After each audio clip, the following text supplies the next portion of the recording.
So now we arrive at the 1994 Survivor Series. This Yes. was November 23rd, 1994, pay-per-view from San Antonio, Texas.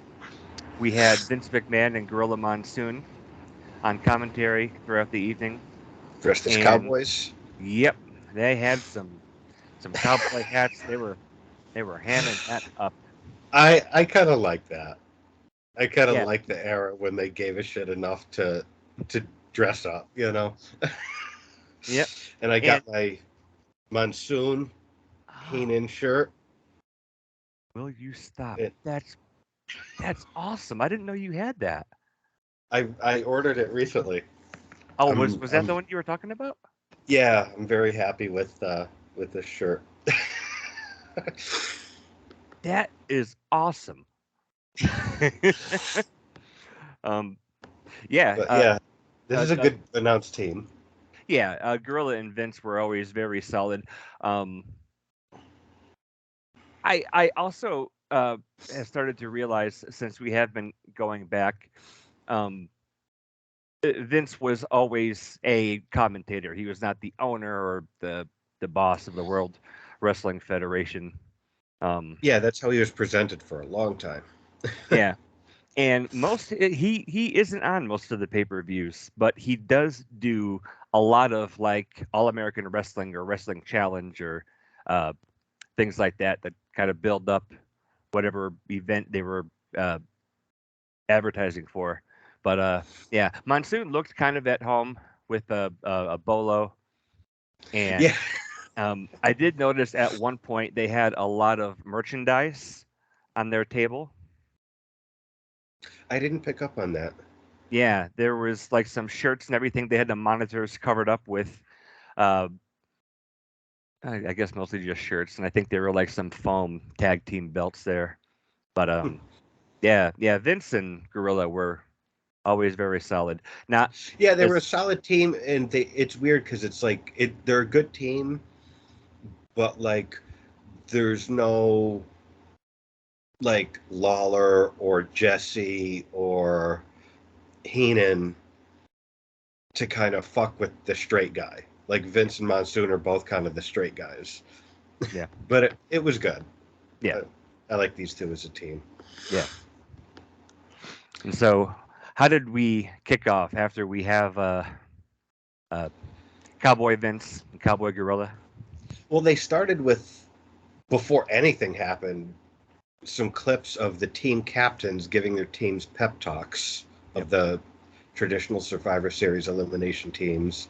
And they have a very brief kind of desert themed introduction since it's in San Antonio. I do think it's interesting the evolution of Survivor Series. Because when I think of like enjoyable Survivor Series, I think of the first few years where that's what the show was.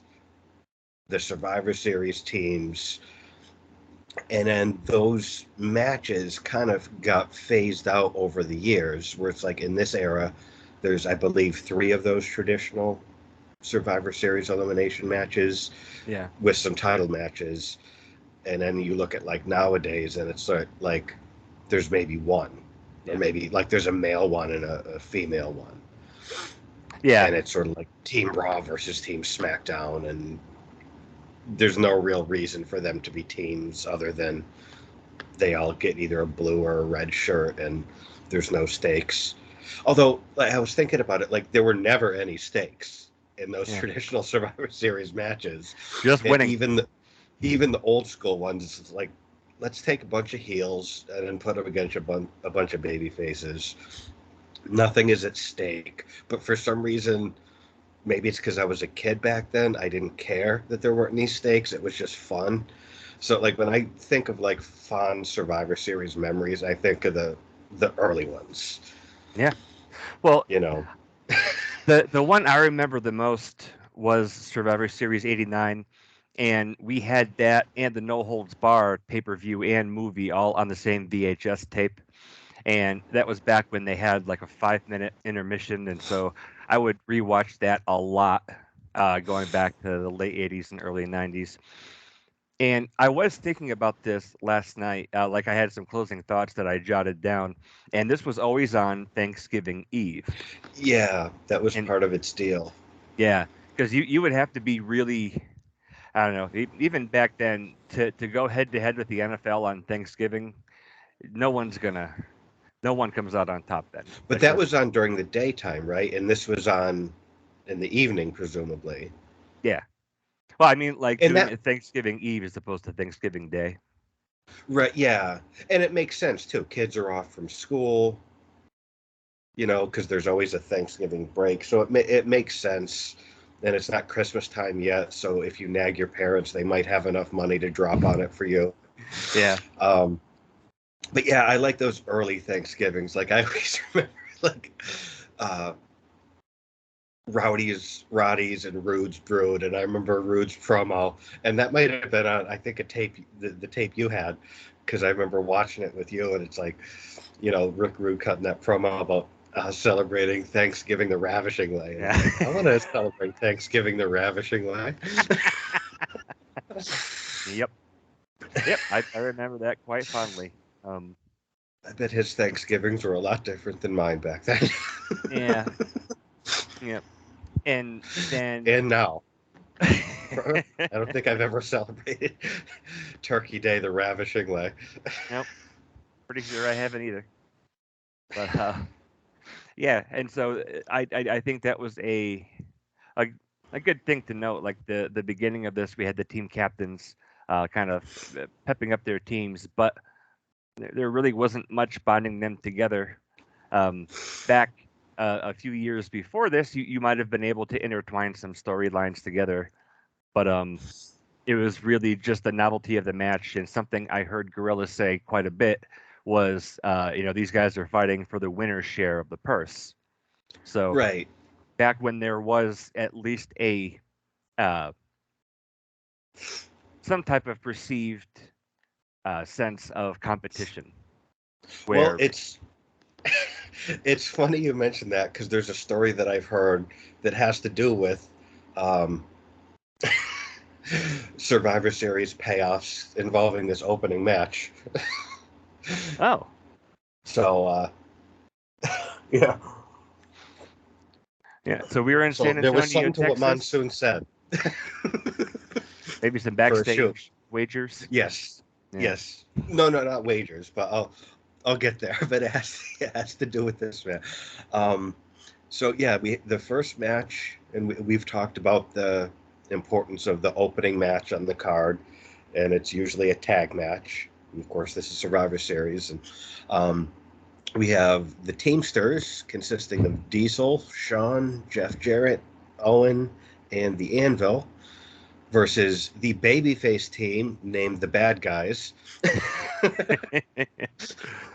consisting of Razor, Bulldog, Kid, and the Head Shrinkers. Um, yeah, so the Teamsters come out first to Diesel's non-music. Yeah, I noted that as well. Um, yeah, I'm sure we're gonna mark the moment where he gets the music because you know It's it's significant. noticeable. I want some harmonica when I see Diesel come out. And I do notice that we have Fatu and Sione, who Yes, I'm pretty sure was the barbarian at one time. wearing boots, and they made a big deal about them wearing boots. Sure did. Um, the Teamsters do a cool ass pose in the ring when they come out. Like like I was looking, it's like these are good teams. Yeah, yeah. They Like both they these teams, these are good teams. yeah. Like one of the earliest notes I took was after both entrances with the pyro for each of them. Just taking a look, you have the tag team champions and the intercontinental champion, but in that sea of the mid card, you have a lot of underrated guys for their time Yeah. and Yep. a lot of talent that we always talk about how we appreciate much more now than we did at the time. Well, it's funny because certain images or people like really take me to certain areas, and when I saw like the Teamsters all posing and the fireworks are going off. I'm like, that is so new generation. That image of just all of them posing in the ring, like that's so new generation, Yeah. in a good way. Yeah. Yeah. There was one thing that I definitely wanted to get your thoughts on, and that was Sean's hair. I made a note about how ridiculous he looked here. Even more ridiculous than other events at this time.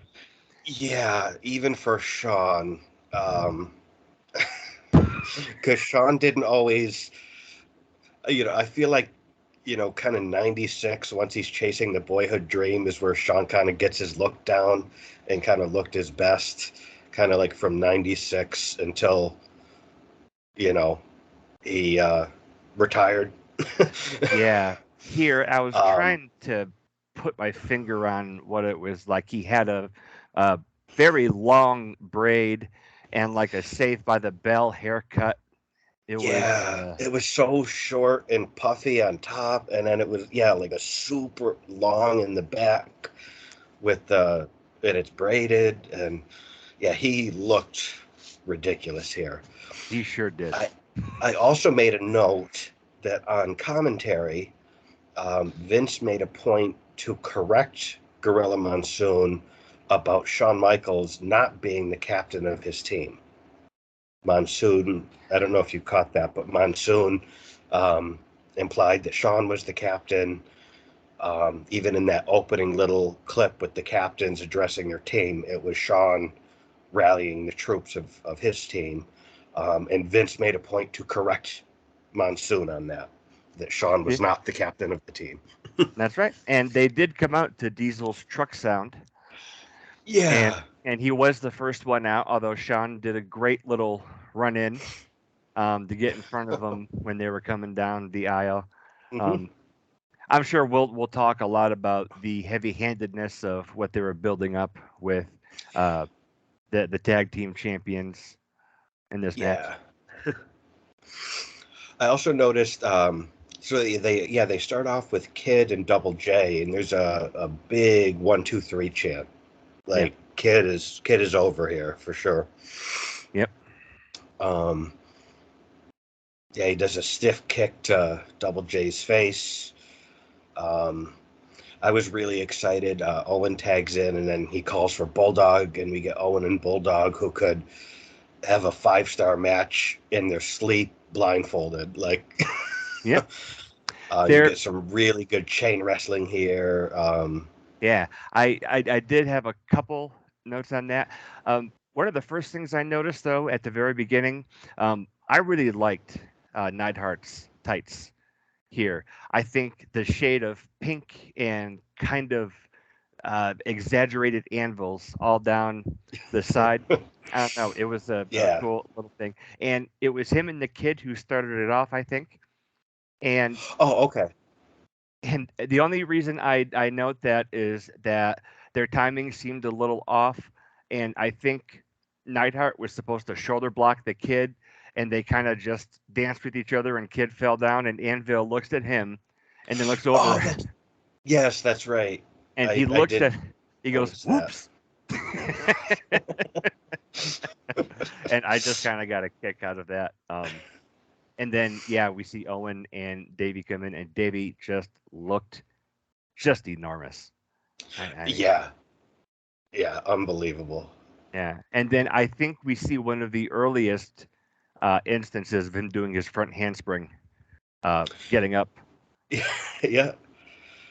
Yeah, I remember, what was it, Ron Hartford? Or was it like a house show in Springfield? I think it was It was Hartford, Hartford. right? Yep, Where Ron he did Hartford. that, and I think it was during a commercial break, It so sure was. it didn't go live, so that people at home didn't see it, but we saw it. Yep. That whole arena was just like, ooh, it was Yeah. great. Well, he was a heel. It's okay that he fucked up a move and Yeah. got shit for it. But yeah, it was, yeah, those two tore it up. There's a nice shot where Bulldog slingshots Owen into the enemy corner, and they all get in their cheap shots. Just nice old school heel Yeah. tactics. Bulldog does a press slam where the crowd's really eating that up. That's always a cool spot Mhm. because that's just raw power. You Yeah. know, Yeah. I mean, he's always been big, but I don't know why this he did look match. particularly massive here. Yeah. Like, yeah, And I noticed that too. I know it's like his shoulders were right. He just looked like a big mattress walking around in tights. Yeah. Uh, he does a nice vertical suplex on Anvil, which is another one of his nice power spots that, he would just hold people up there forever, make them think about it. Yeah. um, I just kind of jumped around random notes, because there were lots of tags between members and stuff. But Yeah, I did try to keep up with the flow and everything, but I just have some random ones as well. They had another problem with Fatu and his boot. Um, I believe he was on the outside of the ring, and he was either trying to take it off or try to get it on the right way. yeah, like, and that happened, like, and I don't know if something happened prior to this, like on the on television leading up to this, because they definitely made a point and drew attention to the head shrinkers wearing boots and that being unusual, which it is, and then them having issues with the boots, Yeah. I guess, because they're still savages and they don't wear footwear. Um, but yeah, I don't know if something if I don't know they either. did something on the television shows leading up to this. Yeah, I'm sure, because that's a signature look for them, and so I can just see some heel manager trying to drag out some regulation that they have to wear boots. Yeah, I assumed it was probably something like that. That's the only thing I can really think of. Yeah, There was a thing. Jarrett gets in there with Razor, and Jarrett takes a page out of Razor's book, and he does those like kind of paintbrush slaps to the back of Razor's head, mocking him. yeah, Razor, if looks could kill, he shot Jeff a look like he was gonna fucking murder him. yep, But he I did. always liked when Razor did that because that's so him. Yeah, very cool for the Just bad guy. disrespectful, like Yeah, I like that edgy, blurring the lines between a heel and a face. yeah, I did see that, and I also did make a little note that like Jarrett usually did really well in little spots like that. Like he would do something simple or unimpressive, but he'd stop and go like this and then do a yeah, stupid little strut. And I even found myself when I was finishing it, like getting annoyed with him. And I had to stop and be like, oh yeah, that's the point. Like yeah. that's the point. He was just a really sleazeball, like obnoxious little heel, and he did that really well. Well, like we talked about last time with Jeff, like Jeff is a talented guy. He can go in the ring, and he's a good heel. He's a decent talker. He always looked in shape and stuff. But Yeah. it's sort of like if he's like an upper mid card heel, I'm fine with it because he could make other people look good. He could be an effective heel. It's just the problem I have with him is when he's featured as a main eventer because I just don't see him as that guy. But like in a role like that, like in this era, he had a lot of really good matches Yeah. and, Agreed. and was very good because there was a lot of good baby faces for him to work off of. And I remember a killer match he had with Shawn for the IC title. I forget what event it was, but they tore it up, those two. Yeah, I remember you telling me about that some time ago. I think we were uh, looking at maybe what events to cover, but yeah, very very capable, very annoying. What do you always say about his outfit that he looks Well, like? they talk about it on 83 weeks. Whenever it comes up, whenever Jeff Jarrett comes up, Bischoff, who likes and respects Jarrett, but he's like, he hates his outfit. He's like, he looks like a dick dancer. He looks like some Yeah, low rate dick dancer with the suspenders and. that But is yeah, very Bischoff accurate. always, yeah, calls him a dick dancer. But yeah, Um, there is some other instances that I noticed. Fatu, uh, I can't remember who he was in the ring with, but got his head put into the turnbuckle and starts dancing, uh, which was not really associated with his character yet. Definitely Right. not part of the wild Samoan get up, but I Yeah. saw some foreshadowing there for what he's going to be doing soon. Yeah, he'd make a little money dancing later on in his career and do all right with it. Yep. It's amazing how over those guys were. Yeah. They It were was one of those, entertaining. like, it was just fun. Like, they came out and it was fun. Yep. Like, you smiled. It was entertaining. Um, let's see. Diesel comes There was a in. cool spot I liked where Razor um, did a follow. He threw Kid into Jeff with a fall away slam. I thought that was a really cool, creative spot. Yeah. I think that was right after he nailed. I think he caught Jarrett and did that, and then Kid Yeah. came in, and so he kind of got. Oh, yeah. Yeah. Yep. Yeah, I like that. Yeah. Um, yeah. There's a spot Diesel. where Jeff Jarrett does an abdominal stretch on Kid. With Sean's help, Sean pulling the arm and stuff, where it's like Sean is very much. I wrote down HBK's really directing traffic here. Yeah. Like he stayed in the corner and was kind of directing traffic the whole time. Yep. And I did notice that, and I when I noted it, I just wrote abdominal stretch was silly. I also made a note while we're talking about Sean that Sean has not wrestled on pay per view since WrestleMania 10. And I remember the last show we were talking about where, That's right. because he was in Diesel's corner for the last couple pay per views, and he has not wrestled a match on, because we've covered all the pay per views. He has not wrestled on pay per view since WrestleMania 10, I did not think about that. which is like, I don't know if he was hurt or something, because he was out there, he was involved, but he wasn't wrestling, which is like, why the fuck would you not have Well, Sean wrestling on every pay per view? yeah, I remember you pointed that out when we were doing SummerSlam, that it is pretty odd to have, the second biggest show of the year, with Shawn Michaels there, but not in a match. Yeah. And the announcers pointed out several times as this match progressed that neither Sean nor Diesel have gotten into the ring yet. They stayed on the outside. Um, so that was important apparently because the announcers made note of it several times. Yeah.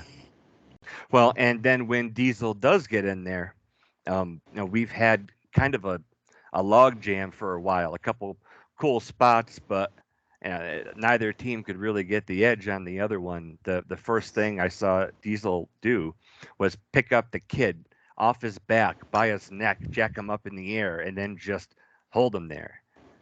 And Yeah, that was pretty effective. X-Pac is a pretty small guy, and Diesel definitely is not. But I thought that was just a great little. It kind of broke up the cadence of the match, but not in a bad way. And it's like yeah, now Diesel's here. yeah. Diesel came in. He fucked up Fatu. Uh, yeah, does that the choke spot. Yeah, he definitely comes in right away and makes an impact. Yep. Um, The first instance I have uh, is with Fatu. He eliminates Fatu after a jackknife, and in pretty yeah, quick time after that, the jackknife really just chops down most everybody from the other team. yeah. I wrote down like yeah, he's getting like one pin after another, and I was like, this is foreshadowing of Diesel becoming the man soon. Yep.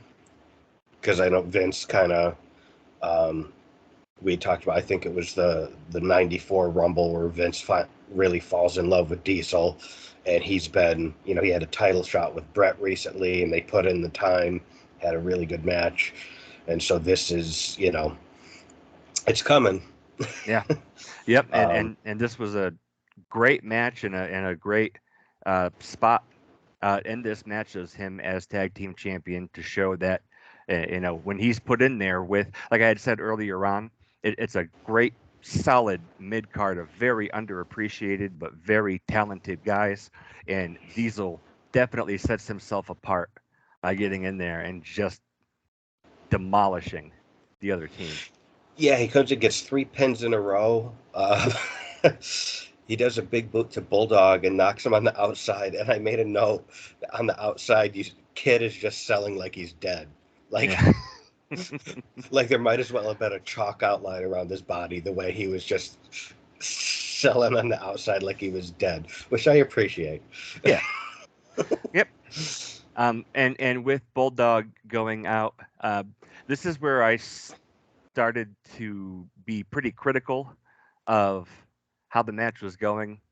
Um, Yeah, Bull, Owen and Bulldog fight on the outside and he gets counted out. but no one really knows that. They did not announce it, and even Vince seemed a little confused on whether or Yeah. not Bulldog was counted out. And so um, I just think with how they ran the finish for this match, little details like that were really important. I don't know. Maybe I am just being too critical. No, it was like I enjoyed this match, and then the finish was a little eh. Um, so anyway, yeah, Bulldog gets counted out. So it's Razor's the last man team. Razor and Diesel are going back and forth. Sean's yelling at Diesel. He's calling for the jackknife. Um, Razor signals for the Razor's Edge, gets backdropped out of it. He gets a big boot, a jackknife, and then Sean, Diesel's got the match won. Sean wants in, so he tags Sean in and asks Diesel to hold Razor while Sean super kicks him because that's worked out so well for all of Sean's giant bodyguards slash tag team partners. Yep. Razor moves. Sean kicks Diesel. They make a note that's the third time this has happened. Yep. So Diesel stalks Sean down the aisleway. His teammates come out. He's shoving him off along the way. And Razor just sits in the ring calmly watching all of them get counted out. Yeah, it was 5-on-1. Razor Yeah. against the Teamsters, very odd name. And so with Bulldog being counted out, kind of unbeknownst to the audience there, I would think the fact that all 5 guys are going to be counted out, not one after the other, but collectively all at once. Yes, I had a slight problem with that. Yeah, that bugged me. I think it worked great to build up the heat and to start, really hammering home that rift between him and Sean. Great. I mean, this match really seemed like it was there to continue to solidify Razor as, the Intercontinental Champion, the guy, but to also put Diesel up into the next tier of wrestlers. But Yeah. like Yeah, because there every was, single pinfall elimination was Diesel. yep. And then it's just all of a sudden the referee grabs the IC belt. Even Razor looks confused, and he talks to the Fink, and he just announces that he just counted the whole team out. Yeah. But yeah, like it did what it needed to do. It built because Diesel beat 3 guys, one got counted out, and then Diesel had the last guy beat because he had jackknife Razor. So the implication was he had Razor beat too until Sean asked to come in for the kick. So it definitely built up Diesel, and then of course the tension with Sean. Yeah, I mean, Yeah, it definitely did its job, but yeah. And it was a good match, and it did what it needed to do to progress the story. Pettengill interviews Sean. Sean's leaving the building. He's got his bags with him. He throws the tag title down in the parking lot. yeah, He says he made Diesel. and then he drives away. So this is where I've heard Nash tell this story. You talked about Gorilla talking about the winner's purse. So apparently, and this came from Nash, and it sounds very true. um, so the clique talked about payoffs, which I guess people didn't like. People don't like to talk money, but those guys did. And Yeah. so apparently, when the Survivor Series payoffs came in this year, um, Sean made more than the rest of the clique. And Nash was not happy about that because he was like, "You came in and did a kick. I was in there like putting in the work. You came in and did a kick, like, and you got paid more than me." And apparently they bitched to I don't know if it was JR or I forget who. I don't know who it was at the time that you would complain to about that, but they complained. And when Nash told the story, he was like, "Oh shit, they're talking."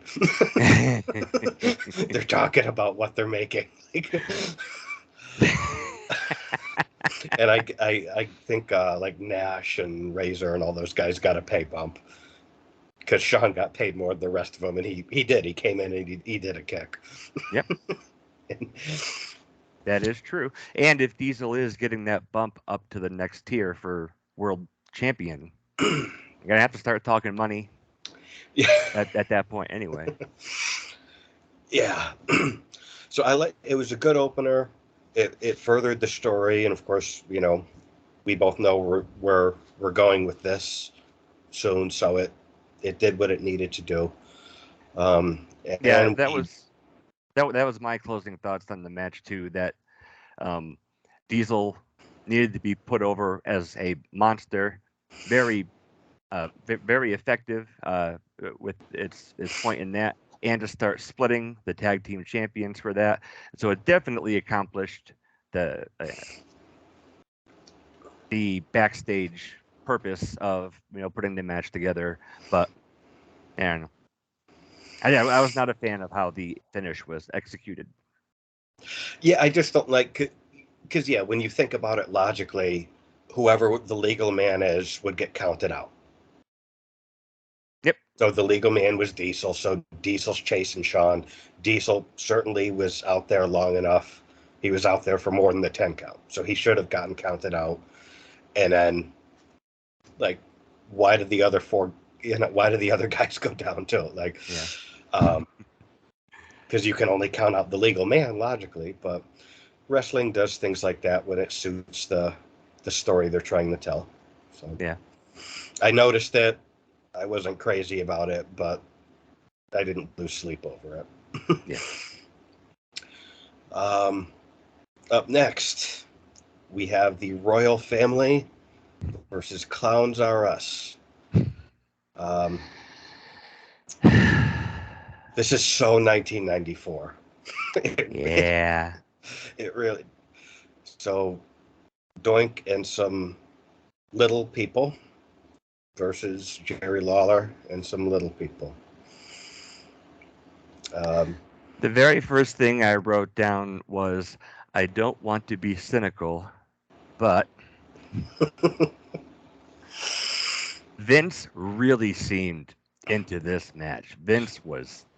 Vince loves shit like this. Yeah. From what I hear about Vince, he loves shit like this. Yep. He had all their names too. He knew who was Yeah, who. And not that, they were all, copies of each other, but they all wore the same uh, outfit together. And yeah. these are not regular guys. And Vince so, really put Cheesy over. yes, yes, he did. And Vince was he was cracking himself up in this. So Yeah. for all of the really cringy things we saw and that I can say about it, Vince was doing a great job putting these guys over. Well, it's really easy for me, and I made some snarky comments and stuff, but I'm like, in 94, the audience was still predominantly kids. This match was probably really fun for the kids that were in that crowd. you know, because those little guys are athletic and Yes. they do some cool little spots. There's lots of hijinks. Yeah. They're dressed like clown. Half the people are dressed like clowns. So it's sort of like, okay, like what it is, what the demographic is. This was probably fun for a lot of the viewers in 1994. Yeah. To be And fair, yeah, and the crowd was more into this than I probably was expecting. Um, again, trying to look at this through the eyes of your, target audience in 1994, and instead of, middle-aged, cynical attitude era Mark. yeah. Like, and I even made a note like this is not for me, but the crowd enjoyed this. At one point, I made a note. I left to go adjust the AC. I came back in time for the chicken fight. Yeah, I made note of that as well. That was really well done. And so like yeah, I get like this is not for me, but I tried to see this through the eyes of the demographic, and I think particularly for the young people that were in the building, this was probably a really fun match. Yeah. um Yeah, the chicken fight where King was trying to get on the shoulders of yeah, one of his little teammates. For everything that was going on, King was a great sport. I would guess that he almost exclusively put this match together. Yeah, His fingerprints are all over this. yeah, um and he was in it all the way. yeah, Again, whatever I might have thought about it, um, I did see lots of Burger King crowns, and that made me think of how much I miss Burger King's old fries. I wasn't much of a big fry guy, so they changed their fries. They're not. They did when Burger King was sold in, I believe it was the very end of the 2000s.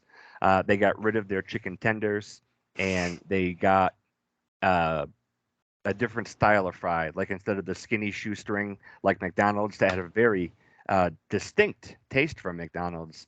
They got the bigger Wendy style fries. Um, Oh, okay. like And you prefer the old ones? I did, yeah. And Okay. my friend who I lived with in Maryland, he was the uh, executive director of a couple Burger Kings, and so I can remember when the new owners had like a big conference call with all of the franchisees and their directors of operation, going over everything, and just kind of hanging out. And I know it was kind of weird to just hear them talk about like the exact cost of these value meals, and um, I don't know. I really like Burger King's fries. I was never much of a fry guy. If I was gonna have fries, I'd have to give the nod to me for Arby's. They had those curly fries that I liked a Yeah, lot. But there's hardly any Arby's around here anymore. yeah. Most I, of those are dead I in have this seen area. those. Yeah, I have seen those in like the freezer section of Yeah, you can get those at the grocery store now. I've gotten them. I used to get those at the group home yeah. sometimes for the guys. So yeah, Doink at one point does a crossbody to Lawler. Lawler rolls through and hold the tights to eliminate Doink. And this, you had kind of mentioned it earlier, and I noticed it earlier, and it became very apparent here. Um, so Lawler eliminates Doink. They don't announce it. Yeah. The bell doesn't. They don't do it. The bell doesn't ring. They don't announce it on the PA. Um, I really don't like that. I want them to be just say Doink has been eliminated. That's all you got to do. And that is what they And had done. they didn't do that in the first match. They didn't do that here, and it really that bothered me a lot. And especially, and I try to think for the live audience because us watching it, we have the announcers to fill us in on stuff. But for the live crowd that maybe don't know what the fuck the Survivor Series rules are, like I just feel like should have announced it, or Yeah, and it especially really bothered me. well, and especially when you do have a mixed tag match, um, that becomes uh, kind of important. Even though this was just kind of a fun, fun little match like this, but yeah, um, Yeah, because now Doink is eliminated, so effectively Lawler just has to be outside. The rest he can't be in there, because it's like the little guys are in there with the little guys, and Lawler and Doink are in there with each other.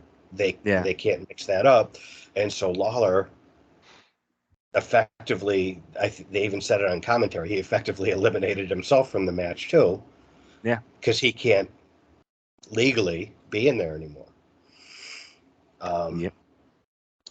Uh, yeah, I really did try to make a point to not be uh, overly snarky and critical of this because you know, it's really kind of obvious that these were, it was fun for the audience there, but glaring missteps, I think, for the company, and so um, I did appreciate the King's performance in here. He really yeah, was a team player, and there were a couple little moments in the match, like when they were counting. He was counting for his guys, and Doink was counting for his. yeah, and I will say, um, Dink is a pretty decent worker. He's Yeah, pretty good, and he got up to the top rope so smoothly. I'm like, what is he, fucking Rob Van Dam? Like the how quick and smoothly he got up there. I'm like, Jesus Christ! Like it would take me 20 minutes to get to the top rope, and he just floats up there like he's yeah, RVD. Like, so I did make a note of that. yeah. Well, and you do even have a lot of variety in how big the little people wrestling were, Yeah, and different body size. There's different types of dwarfism, so it isn't like each one is just like the other. And so yeah, I did appreciate Dink's performance as well. yeah. Um, and so yeah, throughout the rest of this, Lawler just interferes for his teammates until all of the Clowns R Us team is eliminated. Lawler grabs the mic and starts berating his teammates. Both teams gang up on the King, chase him down the ramp. Uh, Doink hits King with the pie. Um, this is so. I really appreciated this, and Lawler is such a pro. So Doink hits him with the pie, and then he sells it. And then Lawler turns around, and on the screen they show the replay of him getting the pie from Doink, and Lawler sells that as he sells it as he's watching the replay. Like he sells it twice, and I'm like, what a fucking pro! Like, Yeah. Yeah, I didn't notice that, but yeah, Lawler was on his A game for whatever this was. I did have kind of one closing snarky remark watching the finish and everything is I thought back to all of the YouTube wrestling documentaries that are made, and they talk about how Diesel was the lowest grossing champion. And I just wrote, yeah, Diesel and Mabel were the problem with the new generation's numbers. yeah. Yeah. Um, so up next, Todd Pettengill shows a clip of Bull Nakano beating Alundra Blaze for the women's championship in the Egg Dome in Japan Yep. with a very nice looking top rope leg drop in front of a very large crowd. And I've seen other events there. That's a big fucking uh, venue. Mm. And then so Todd Pettengill interviews Bull Nakano, who, oh wait, like she just looks great. She looks so badass. Like the hair and the makeup. She just, Yep. um, And this really was the year for Alundra and the WWF Women's Championship. Um, they had wrestled at Mania earlier this year, so uh, yeah. they're not going to wrestle tonight, but at least there's a mention and a clip. Yeah, they're trying to make it count, and Yeah, so yeah, Pettengill interviews Bull Nakano. The problem is she doesn't speak English and he does not speak Japanese, so he does what Americans do uh, when they're talking to someone who can't speak English. He speaks it slowly because that's how you get people to understand better. Yeah, It makes it more effective. Um, yeah, yeah. That stuck out to me as well. it was stupid, but it was cool that they talked about it on here, Yeah, reminded people that you know there is a women's division, even if there's only two women in it. yeah. Um, And they have amazing matches together. and it's cool that they, Alundra was going to Japan to defend the title and stuff like that. So it was cool they featured it, even though the interview itself wasn't anything Yeah. special. Just the fact that they brought it up was cool. Up next. Oh, this bothers me. Up third, Yeah. Yeah. the world title match. Uh, Bret Hart is the man here, and he's literally mid card. And this is not the first time in recent shows that the world title match is not on last. They actually have done this a lot over the past several years of shows that we've covered, Yeah. that the world title match doesn't go on last. Although I think that should be our hint. The heel is winning. When the world Yeah. title goes on in the middle of the card, the heel is winning. I think that is a very They did astute it with observation. Yoko and Hogan. They did, so it's like, so we have the champion Bret, the leader of the new generation, because this is the new generation, It versus sure is. Bob Backlund.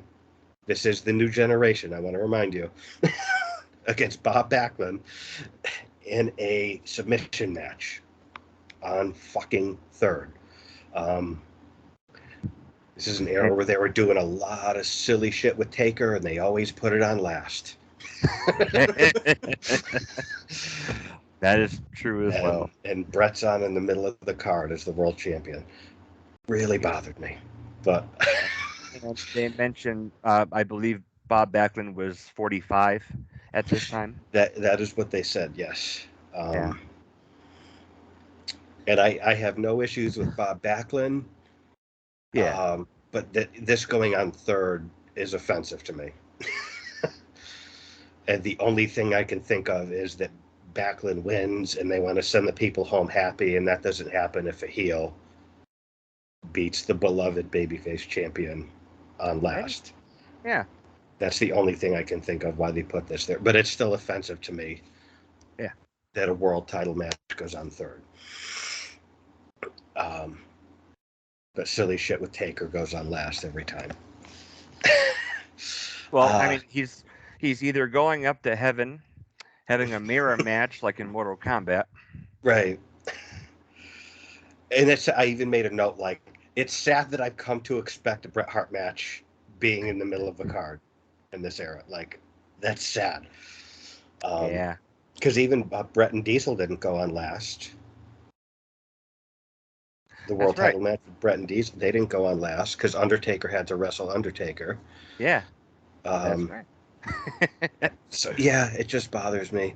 So this is, and I get why they did it this way.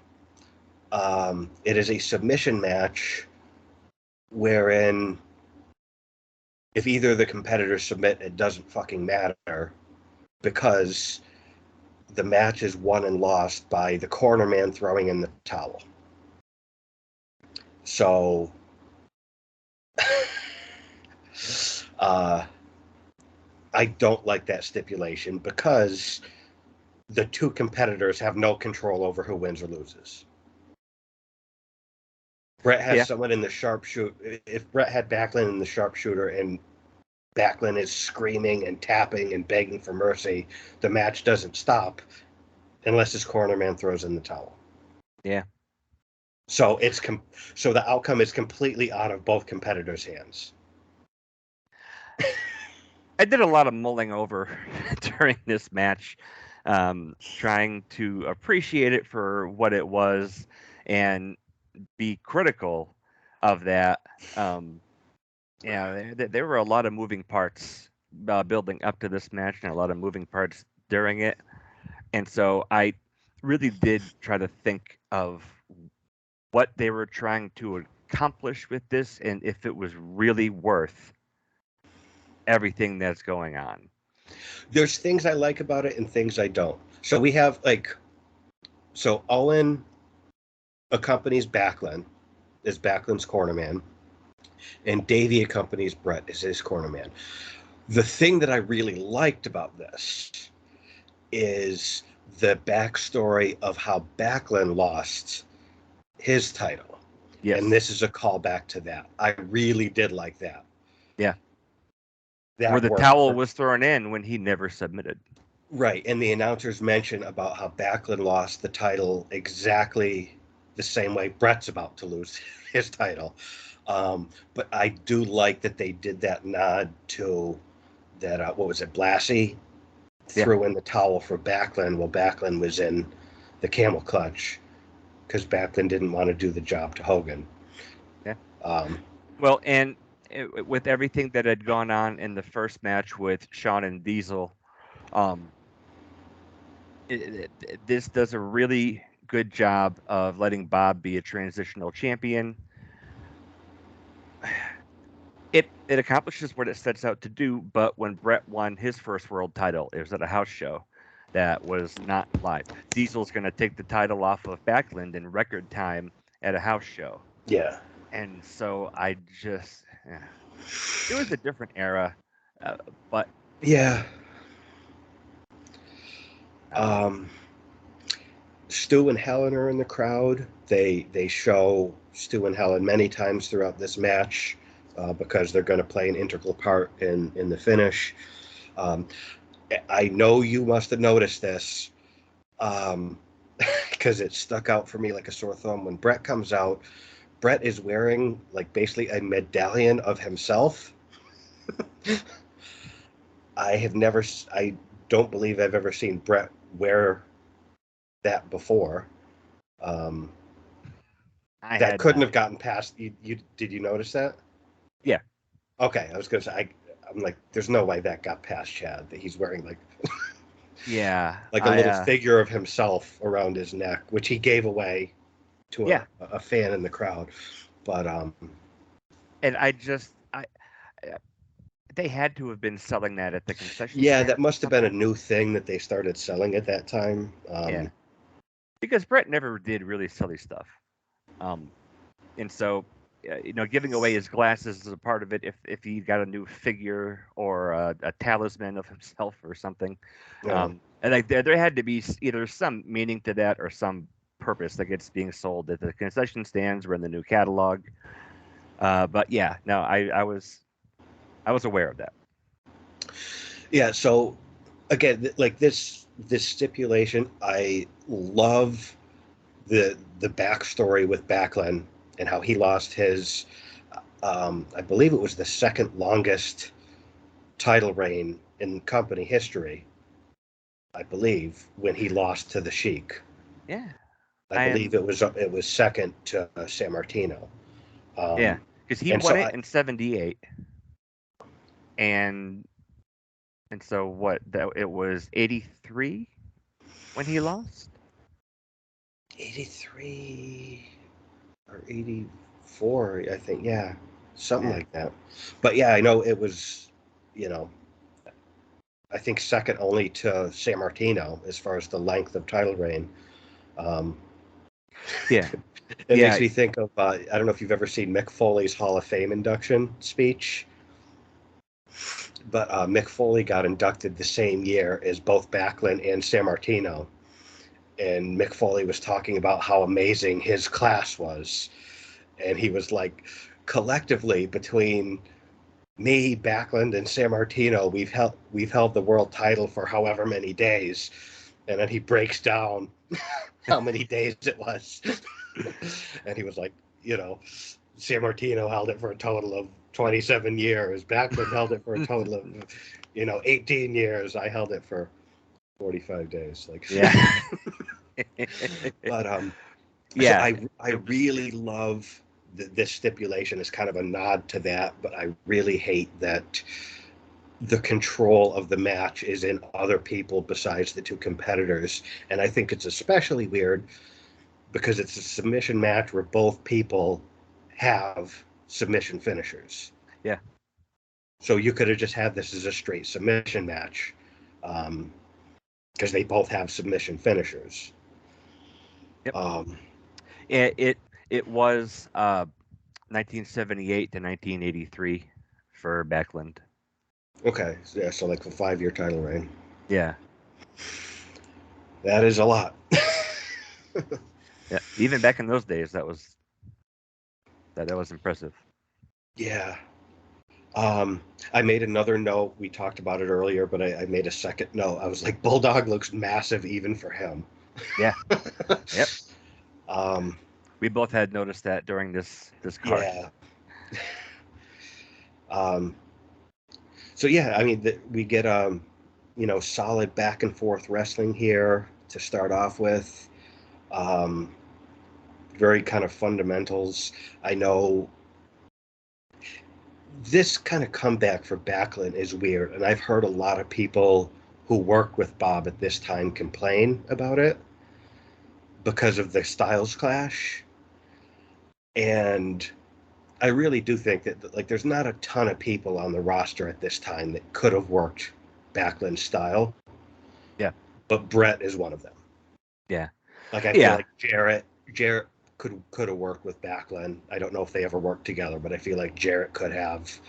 Um, but it's funny because I was like, apart from the stipulation, I actually enjoyed this match. And I know Brett fucking hated it. And like, because I made a note, I was like, this is better than Brett makes it out to be.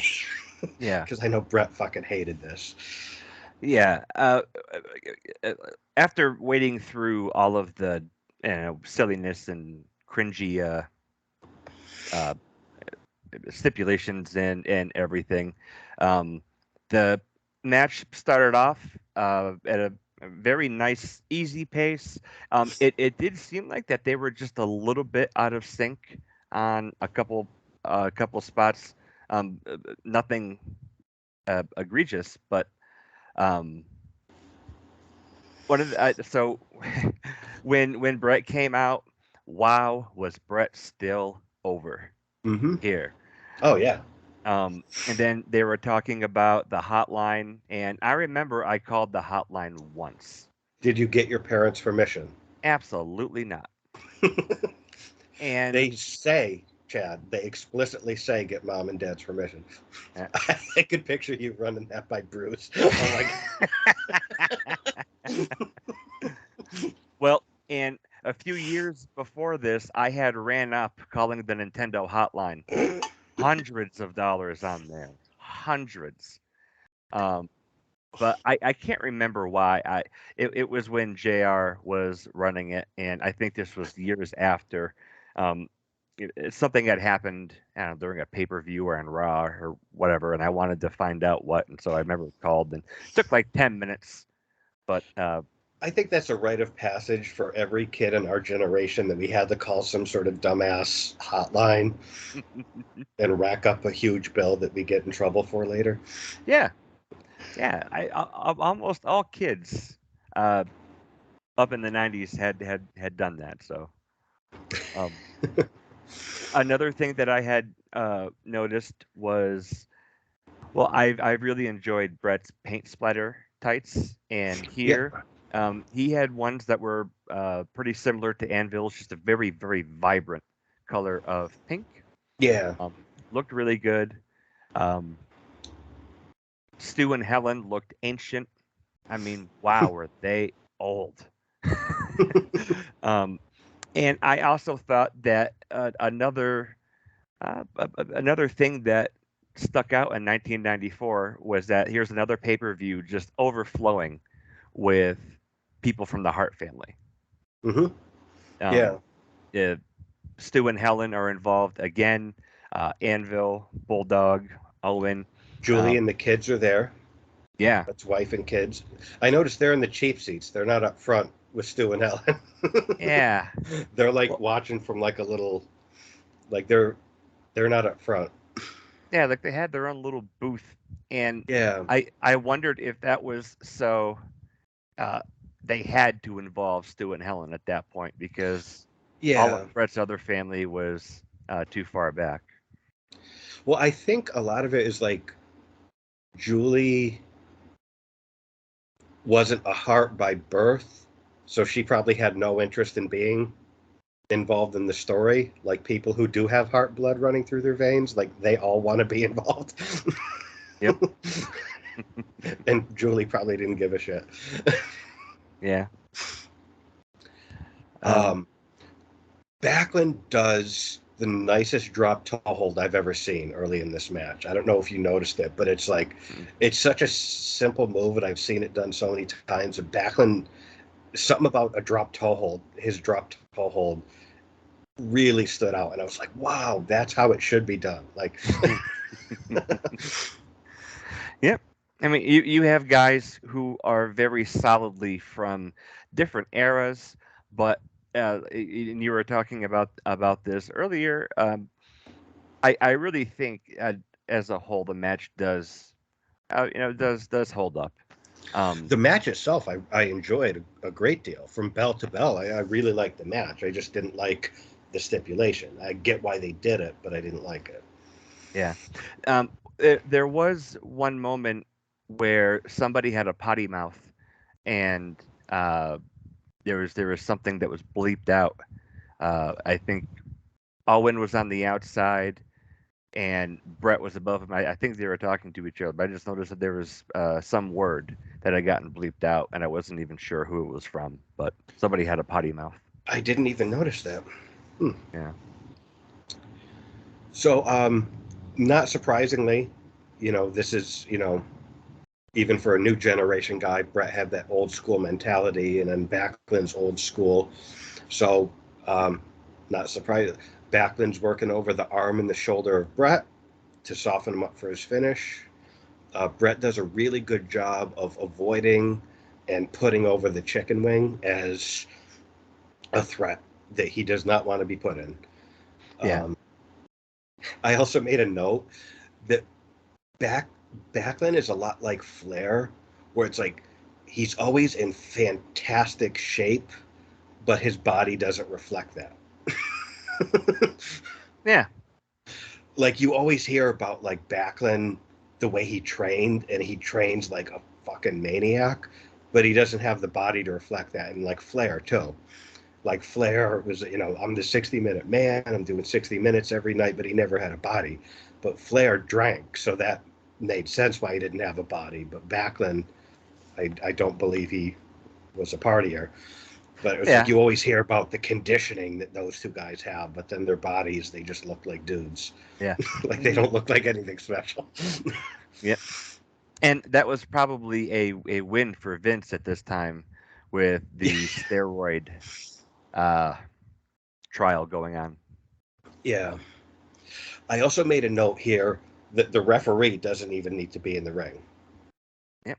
Like he could just have a seat at ringside and wait for someone to throw in the towel, but the ref is like checking on people, and it's like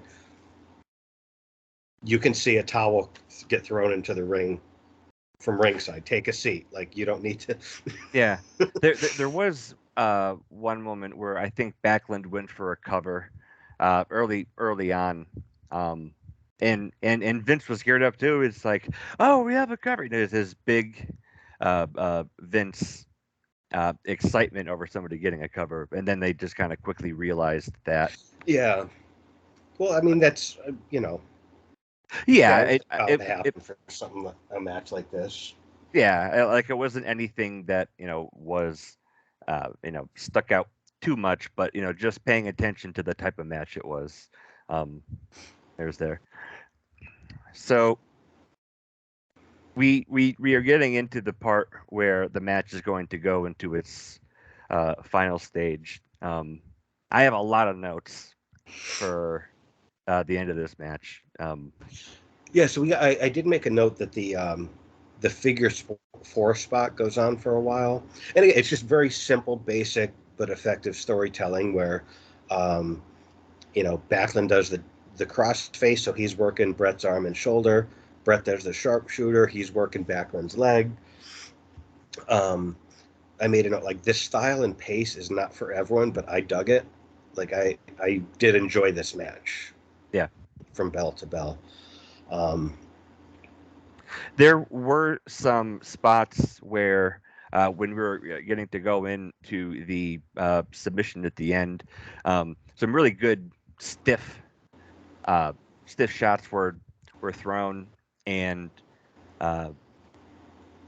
these two guys just remind me of each other from different kind of, well, Backlund not so much at this time, but just kind of stoic, Yeah. very very solid, kind of a gritty guy. And so there were a couple shots leading up to the chicken wing where it just kind of reminded me of how similar these guys probably were to each other. Well, even like, because I've gone back and watched some old stuff of Backlund from his prime, and his character even was very Hitman-esque, where he was just kind of like the wrestler's wrestler, guy with a lot of integrity, like that sort of. So he was kind of like a Hitman style character of his era. Yeah.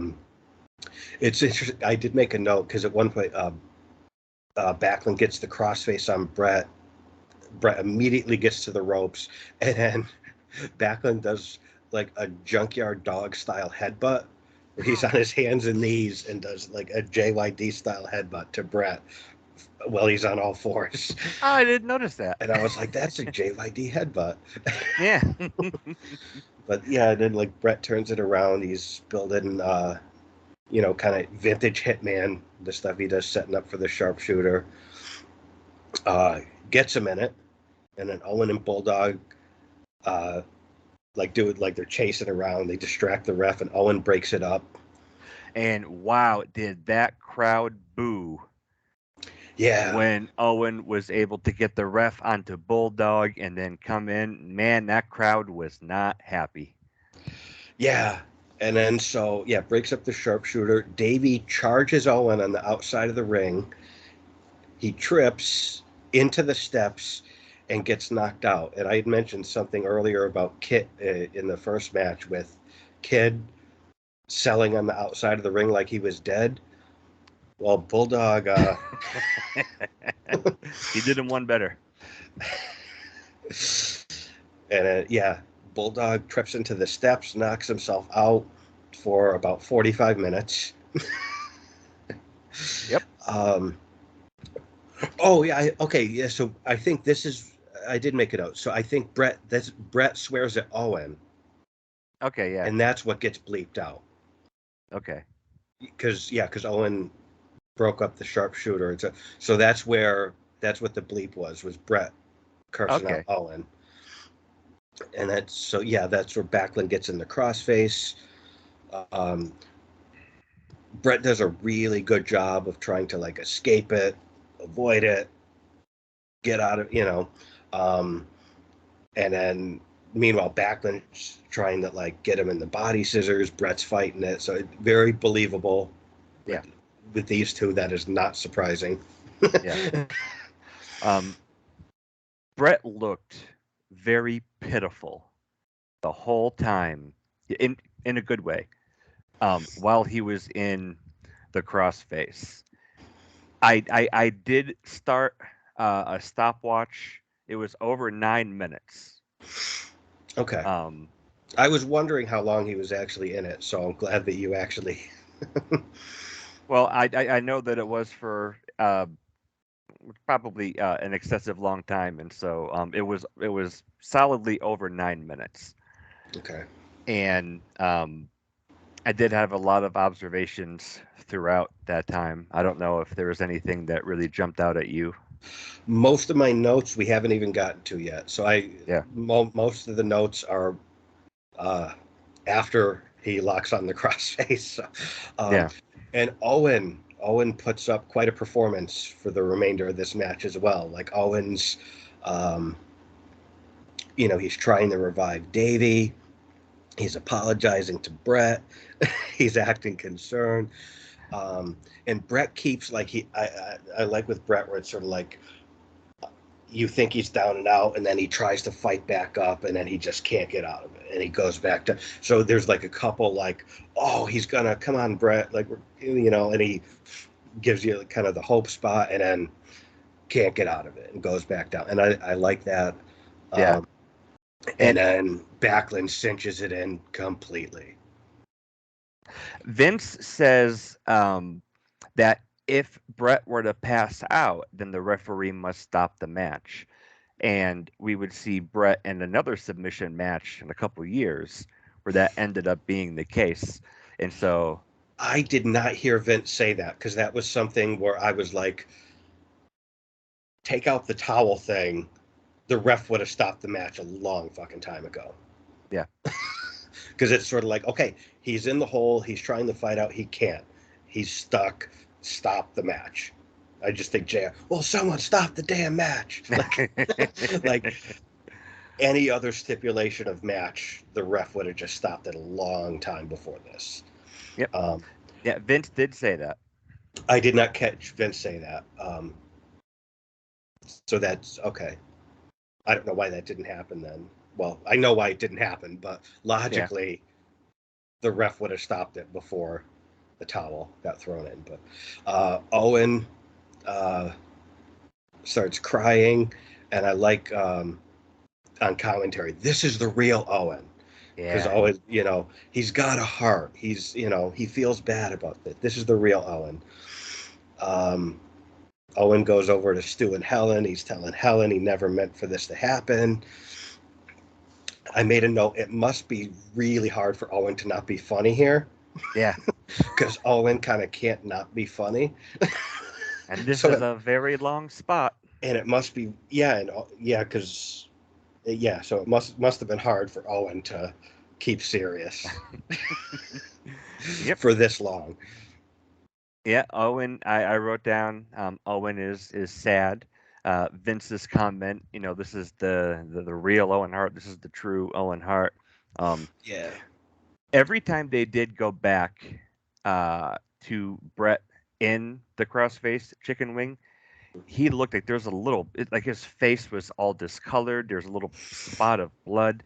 He really looked like he was just having the life zapped out of him in this hold every time they went back. Yeah, and like the thing I liked about this sort of thing should happen more in wrestling. Where, like, because there's, different people have submission holds. It's like, I'm not going to quit, but I simply cannot get out of this. Yeah. If it were a shoot, that would happen all the time. And that's what I liked about this was the believability of it, because Brett's not going to quit, but he simply, Backlund got him. He simply can't get out. I really like that. Yeah. And like you said, the way Brett sold it, he looked like, he was just a beaten man. Yeah. And there was one moment that I've heard people mention in YouTube videos that Brett tapped out, but the towel had to be thrown in, and that is not what happened. Well, at the time, you didn't tap out. Yeah, you that was verbally you said, yes, I give up. Yeah. That's what you did in that era. Tapping out wasn't a thing. So he did some things that these days would be considered a tap out, but tapping out didn't really exist back then in wrestling. So I get people saying that, because he did things that they would be considered a tap out now, but it wasn't a thing then. So Helen looks distraught when Owen's talking to him, and I'm sitting there looking at Stu, and he's probably thinking like, I could hook him in something more painful than that. Like he's probably itching to get in there and be like, Bob, let me show you a hole. Like, I'll make my son squirm. Look at the veins coming out of his head. Like, that's a really good Stu. um, again, they did keep going back to Brett, and every time he looked, he was selling it for being 45, and it's not that Bob looked out of shape or even wrestled out of shape, but he was his character here was very excited, very Mm. uh, involved. And so for 9 minutes, he has the wide eyes, whatever. Bob was in there for every minute of that too, and Yeah. I truly did appreciate that. And that's the thing, like, that brings up an interesting point where, like, this would, I think a lot of people watching this would probably consider this boring, but Yeah. everybody was performing this whole time. Yep. Like you said, Backlund was selling it, Brett was selling it, Owen was performing, Davey was Sleeping. dead. Yep. Stu and like a lot of people were all performing this entire 9 minutes or whatever. Yeah. Um, There was a lot of effort for what probably seems like not a lot going on. it seemed like nothing was happening, but everybody was doing their part. Yeah. You Agreed. know. Um, yeah, I made a yeah. Brett does several things that would be considered a tap out these days. So yeah, then Owen starts pleading with Helen to throw in the towel to save Brett. He moves the guardrail out of the way. Stu and Helen come to ringside. Like Stu grabs the towel, like fuck off, like Yep. Ah, it's not like my nope. boy, not my boy. Yeah. Yep. There, let's go, Brett. Chance Yeah. start coming in here. Yeah. And that was right at the end. I mean, we're at 9 minutes and a whole let's go, Brett. Man, that Yeah, the crowd loved Brett. He was the man. yeah. Despite being on third, he was the man. Yeah, despite being third and the world champion. Yep. Um, so yeah, Owen continues pleading. He breaks Helen down. Helen grabs the towel from Stu, throws it in, and Backlund is the new champion. The crowd is not on board with this at all. They are not. Yeah. I wrote crowd is not happy. Yeah. Um, Brett sells the injury, and he's helped to the back. Um, I I mean, had to Brett make really does look like he was near death yeah, when like Patterson was like getting him out of the ring. He looked like he just went through hell. yeah. No, he did a great job. Yeah, they do make a note. The announcers that Backlund, 45 years old. It's been 11 years since he last had it, and I just love. This is where I like the stipulation, and it works for me, that he won the title from Brett in the exact same way that he lost it to Sheik. That's cool to me. Yeah. I Just love a I love that.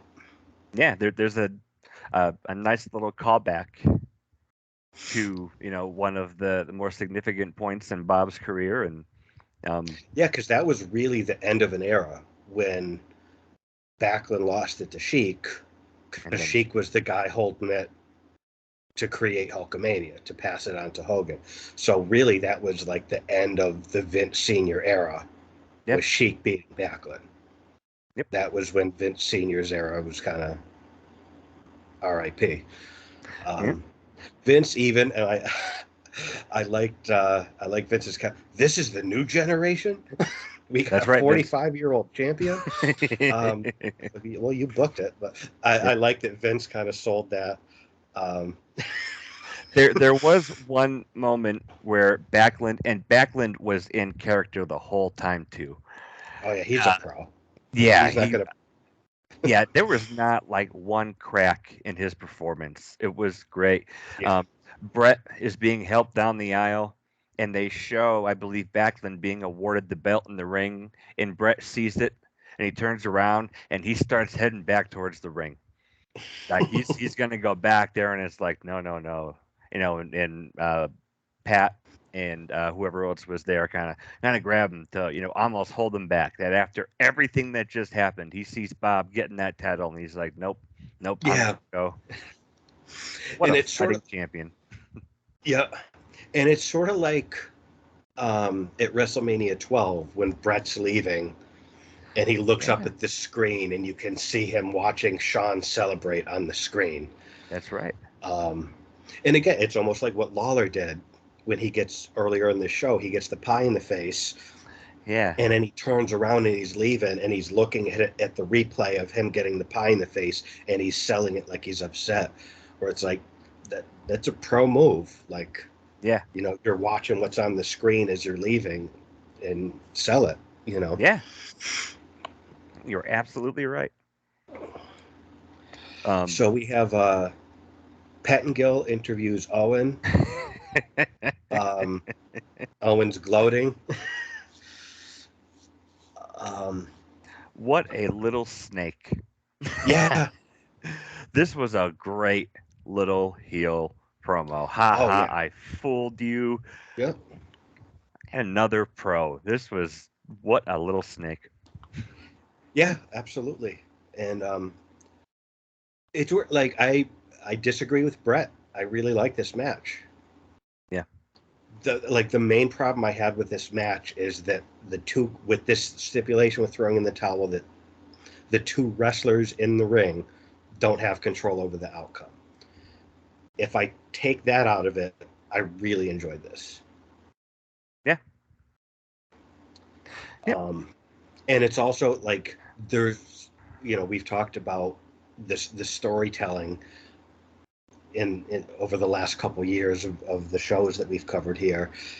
There's somewhere for Brett, Owen, Bob, and Bulldog all have somewhere to go from here. Yeah. So there you go. It's good storytelling. We got a new champ, and all four of these guys have somewhere to go from here. That And is I right. thought it was cool that Backlund got another run. Yeah. And that's the thing. If you need to promote Diesel to the world title picture, but you have your Let's Go Brett guy um, right in the trenches of his run here, you have to get pretty creative. And so I Yeah. think this card as a whole, in the beginning with Diesel and Sean, and then here, again, for all of its cheesinesses or cheesiness, whatever, we've been seeing for like the last year and a half that there's a lot of intentional booking that Oh yeah. is very effective at setting up what they needed to do and who they needed to be on top. Yeah. And yeah, because that's the thing. Like, if you want to make Diesel the guy, him beating Brett isn't going to do him any favors, because Brett, Oh, like, the crowd loves him. yeah, So if you want babyface Diesel, he can't beat Brett, yeah, because and they're going to then go with Brett. But yep, if he beats Chicken Shit Backlund, yep, you got a new babyface champion. yep, and So that's a great look. And even though again that was 10 seconds at a house show. There's a camcorder so they could show it on All American Wrestling the following week. yeah, But when you need to start moving pieces around, it was the same thing. You have Flair putting over Brett for his first run, and you have Backlund doing the job for Kevin Nash. And I can kind of see and appreciate having to do things like that back then, especially with it still being a private company that was not doing very great and yeah, on its bottom line. And so I can see that and probably appreciate a lot more now uh, what they had to work with and what they were trying to do with who they were working at than I did at the time. yeah. And I my last note on that match was Vince seemed legitimately devastated with the outcome on commentary. He did a Yeah. really good job selling how upset he was with what he just witnessed. Yeah. After Owen's great promo. Yeah. I mean, just a snake. It's like, Brett, I'm the best there is. You quit. You're a quit. I mean, just Owen was just fighting. They go back and Gorilla and Vince are speechless. And Owen did such a great job of twisting or manipulating the facts and circumstances to suit his needs in whatever story he was trying to put out there. Owen was so good at that. Yeah, as a heel, he had a lot of valid points. Yep. And here, he could just twist things a little bit, and Yep. I mean, just really, he was brilliant. He was Yeah. absolutely brilliant. Um, I I did have one last note. They had the little spot where Brett was in the aisleway and he looks up. After Brett saw that and he had to kind of be held back, he looked like he was grieving what had just happened. Well, Like, knowing the kind of guy Brett was, he could have been, yeah, yeah, because Brett was a guy that meant the world to him. yeah. Like that, that was important to him. I think it was important to probably a lot more important than people realized. When it's real easy to say, "Oh, it's just a prop. It's just a prop." Well, there's a reason. In a couple years, that the Hart Foundation wanted every title within them, that the Click wanted every title within them, Yeah, it and mattered to those guys. yeah, and so it did matter. But Brett obviously a pro, and he was great in this time. But just I remember seeing the look on his face, like, you know, he was grieving what had just happened. It was beautiful. Well, it's funny because, like, yeah, I know being the champ meant a lot to him, and like going back to like Kevin Nash, I've heard him say like when Kevin Nash and Scott Hall were on the way out, both of them asked for more money because they didn't want to leave. They wanted more money, and it was like, well, we can't do that. Like, that's more than Brett's getting, and he's our champion. And I've heard Nash say, like, um, you know, Brett didn't care about money as long as he got to wear the gold and put someone in the sharpshooter every night. He didn't care what he was getting paid. I bet that's very accurate as well. Yeah. But But then I can imagine the backstage politics where these guys have a better offer. You know, you can't pay them more than your champion at this time, right. Well, I think no matter Nash who has it even was. said he talked to Brett and be like, ask for more money. Like, you're the champ. Ask more money. Like, come on. Like, Yeah, well, and even in that clip for Nash's new podcast, I don't know if you watch the whole clip of him and Sean Oliver with Conrad. no, no, I haven't yet. They they were joking about because Nash was talking about something about like, well, what does it pay and stuff, and like I think someone made a joke about like, do we put in a favored nations contract so if Conrad starts a podcast with Brett that that you start getting paid whatever Brett gets paid. That's brilliant. Yeah. That is great. I just keep thinking back to that promo with Brett. I'm not greedy for money. I'm greedy for respect. I think that's And I think that's true. yeah. I think that's more of a shoot than that little interview would uh, lead on. Yeah. All right, so we have Another Survivor Series match. We yeah, got the real $1 million team, which is Tatanka, Bam Bam Bigelow, King Kong Bundy, and the Heavenly Bodies, accompanied yeah. by Ted DiBiase, versus Guts and Glory, which is Lex Luger, Mabel, Adam Bomb, and the Smoking Guns. And Oscar comes out to the ring with them. Significantly less talent here than in the first Survivor Series match. Yep.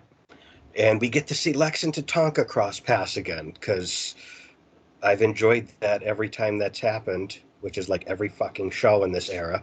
We get to see Lex and Tatanka, and we get to see it again. Yep. What a The treat. yeah, the first thought I had is here's everybody that wasn't working a program all lumped together for a match. And um my next note was poor Lex. And like I can kind of see now why he was okay just showing up on Nitro. Yeah, for less money. Yeah, A lot less money. yeah, because he showed up every event, put over who he had to put over.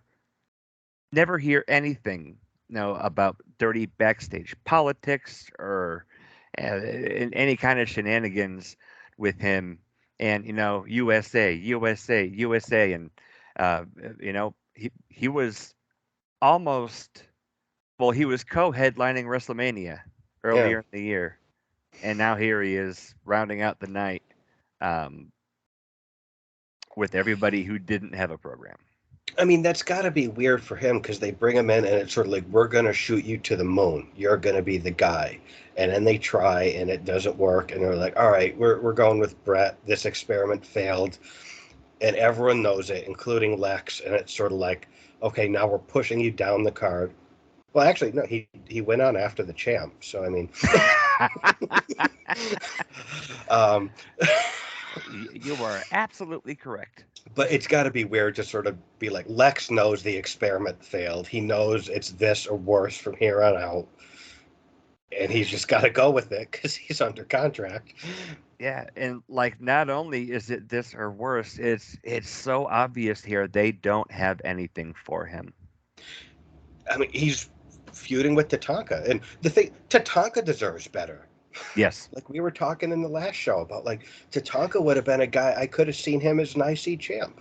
Yeah. He would Well, have been a and good IC champ, but I don't like him as a heel. That's the thing. I didn't like yeah. heel Tatanka, but I thought a babyface Tatanka would have been a good IC champ.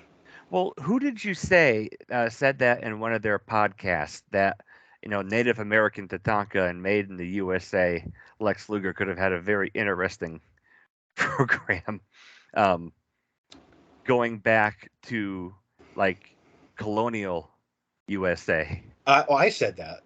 Okay. Good for you. Yeah. Um.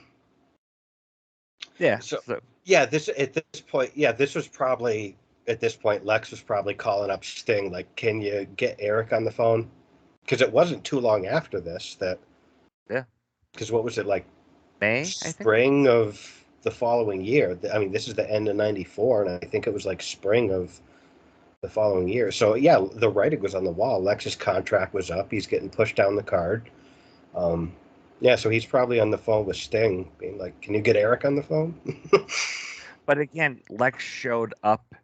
He did his Yeah, job. He did the job, and um, just kind of seeing that then and imagining how bitter a lot of other guys have been when this has happened to them, and how bitter I would be.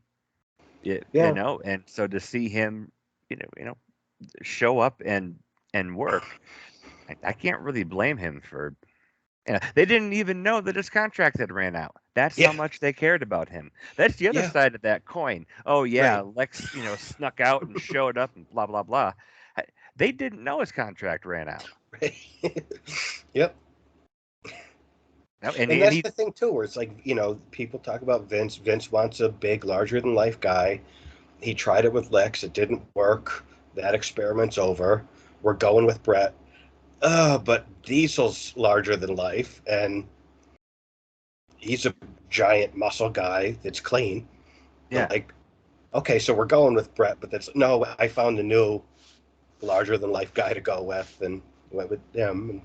yeah And then even it wasn't all, uh, sunshine and roses when Lex finally did go to WCW either, because Bischoff didn't want him there. yeah Did it as a off favor to Sting because he respected Sting. yeah Gave him and a Bischoff massive pay cut. Bischoff said that he offered him that low ball amount because he thought Lex would turn him down. Yeah. But then he also said, once Lex came in, he had a good attitude. And not too long after that, he's like, all right, you're worth more. Yeah I'm giving you a pay bump. And yeah. I think Anyway, before '95 was over, Lex was the champ. I think. I don't know. I think he. I think he beat the Giant in He '95. he did. I, Was that in '95? I think it might have been because I was going through shows for us to cover, and that was one of the ones I put on there. Um, I could be Wow. Yeah. mistaken, but yeah. So I think Because within a year, he'd be the world champ in WCW of a year from this event. Within less than a year, I believe. I could be wrong, but yeah. Well, because I was just thinking of him and Hogan, in Yeah, in '97. yeah. I think he got it before then because I think he beat the Giant for it in Oh, '95. But I could be wrong. I didn't even remember that. um, but yeah, and so we have um, Lex leading leading the way for Team USA and or Yeah, Guts and Glory, whatever. yeah, yeah. So we start off with more Lex. What I phrased it, more Lex and Tatanka bullshit. Uh, Mabel pins Pritchard with a splash. Um, did you notice on the apron Billy Gunn was doing the Mabel dance, Yes. which Yeah, is weird to see a white cowboy doing the Mabel dance, I sure did. I cheerleading his teammate. It just looked so white. way yeah, with a mullet, mustache, jeans, and cowboy boots, waving his hands in the air like he just didn't care. It was super white. It was. The crowd popped for the Bundy and Mabel face off when Yes. those two guys got in the ring. And that's Yeah. one of those things like, oh, that looks good on paper. And it looks good when they're staring at each other. And then it happens. Well put. I think about Bruce Pritchard has talked about King Kong Bundy.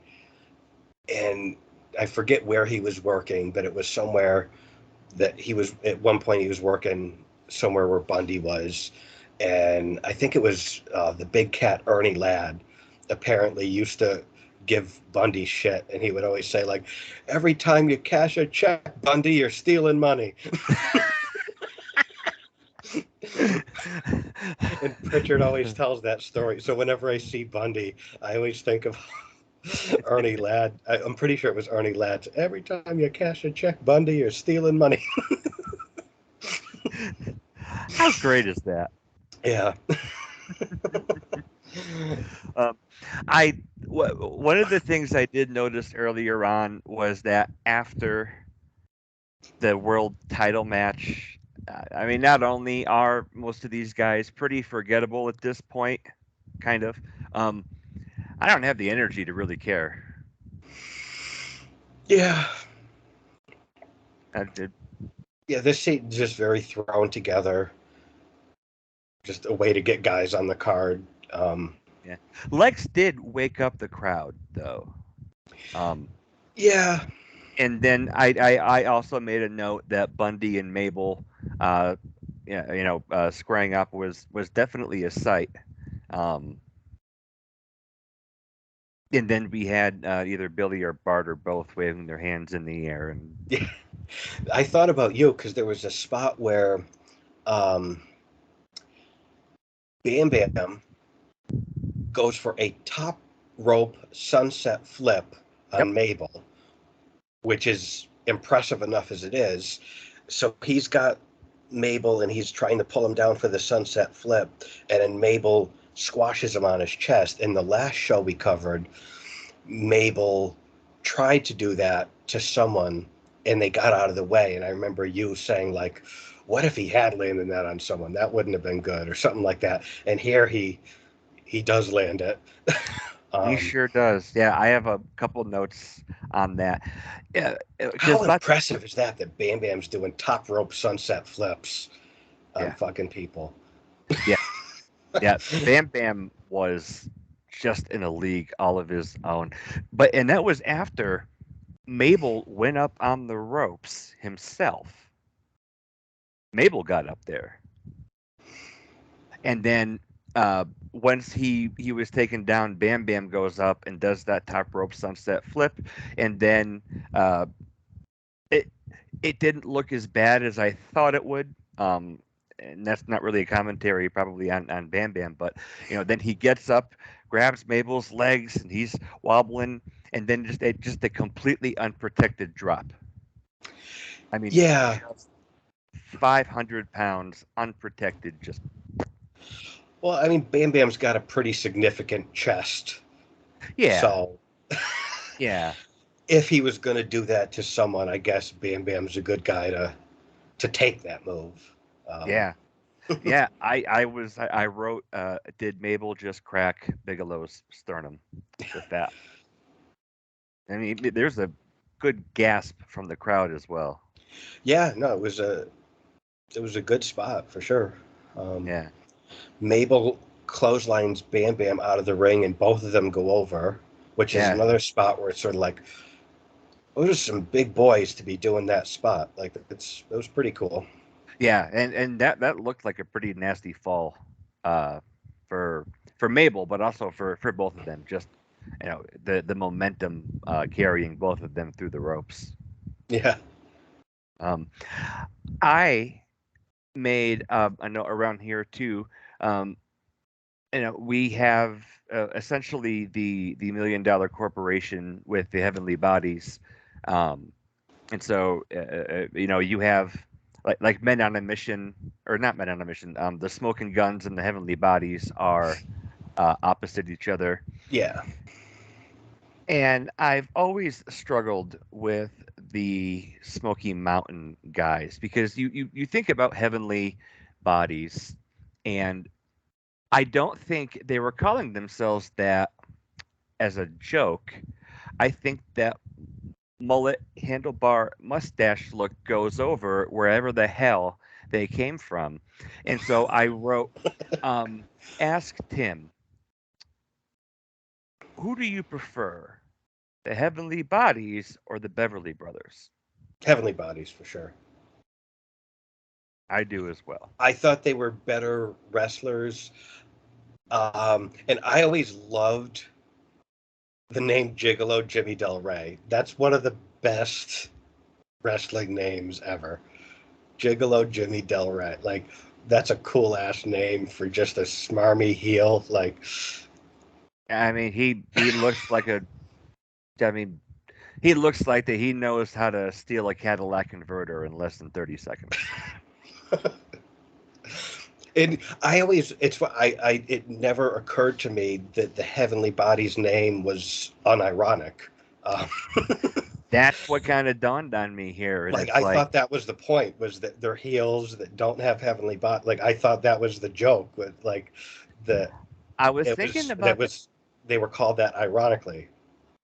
That's what I thought too, but then I started thinking about the Smoky Mountain people, the rednecks with, Jim Cornette, people like that. He's the stud of the trailer park, and so, you know, Well, Del Rey does look like a '70s porn star. I mean, he sure does, and not even a popular one, not even a good one. were there good '70s porn stars? I'm not going to research that. I'm, I'm, but, yeah, in the midst of, the big guys having a couple, really notable spots, I just looked and it's like, I wonder if these guys are to me what the Beverly Brothers are to Tim. They bothered you that much? They they did, but for different reasons. I think wrestling wise, they absolutely, were ahead of the Beverly Brothers, but just kind of I just kind of got hung up when I started to think that their name was not unironic. I think you put it perfectly. I kind um, of dug them in the way that like you dig like horror movies that are so bad they're good, or pop songs that are like Ice Ice Baby is good, not because it's good, but because it's so bad that it's good. Like I dig the Heavenly Bodies in the same way I dig like Ice Ice Baby or the Leprechaun horror movies, or so, you know what I mean? Like they're so bad they're good. I like that. I think that explains it perfectly. Um, so after Mabel and clotheslines Bam Bam out of the ring, they both go over. Vince, I like Vince calls Mabel a hothead, and then they show an instant replay that shows nothing close to that at all. Yep. um, and then so Mabel is counted out. Him and Bam Bam are outside of the ring. But it Um, wasn't announced. I made another note. Once Okay. again, it really bothers me that eliminations aren't announced. Um, Or they don't even ring the bell yeah, they don't to ring the acknowledge it. bell. They don't announce it over the PA. that really bothers me. Probably way more than it should. Well, and it wasn't like Vince was really sure when he said that either. And so even for the Yeah, people who were watching on pay-per-view, Vince is like, I believe, or something like that, that they were counted out. And yeah. it's Vince like, McMahon should fucking know yeah, if someone gets eliminated on a show. You know, I made a note here as I was looking at Billy Gunn.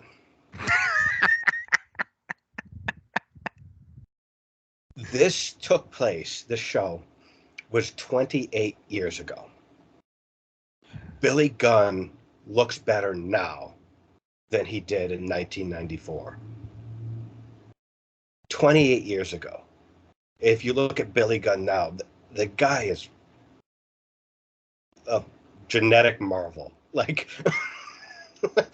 like he looked good 28 years ago, but he looks for sure. phenomenal now. Like, He really doesn't age. and he's like twice the size as he was here, and he was Yeah, big here. yeah, Like yeah. I think of I've heard the Road Dogg talk about him and Billy Gunn as the Outlaws, and he was like, back when they were, back in the day, not now. I know they've both changed a lot, but Road Dogg has said, Billy liked to look good, I liked to feel good.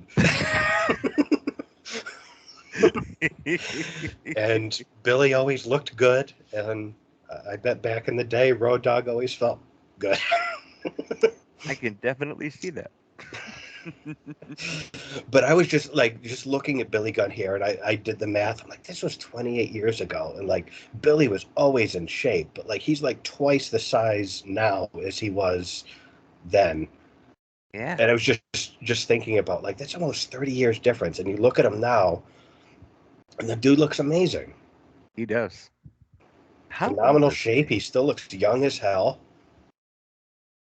You see how old he is. 58 years old. Dude looks amazing. Yes. Yes, he does. But yeah, he did. He definitely uh, grew up from the Smoking Guns to the badass Billy Gunn. He Yeah, really does. Like even looking at pictures of him with his kids. he's bigger than both his kids. Yeah, yeah, he does look. And granted, he's had a lot of time. He's had almost 60 years to get there, but like 60-year-old dudes shouldn't look like he looked. Like the dudes, And I like, think is there a guy on the AEW roster that's bigger than him? Like it's crazy. Like, that's true. But like it isn't just his size too. Like his definition, like the way he's cut. I look at.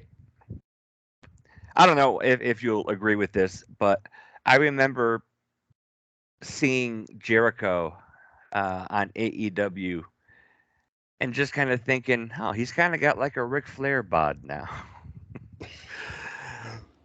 And that's not a commentary on his performance or his ability, but looking at Billy, yeah, oh Billy, yeah. he doesn't have a dad bod. He's got a Well, cut 60-year yeah. old man. And I love the clips on YouTube of just like Danhausen fucking with Billy Gunn's kids, and Billy Gunn. It's like his favorite thing in the world is Danhausen fucking with his kids. Yep.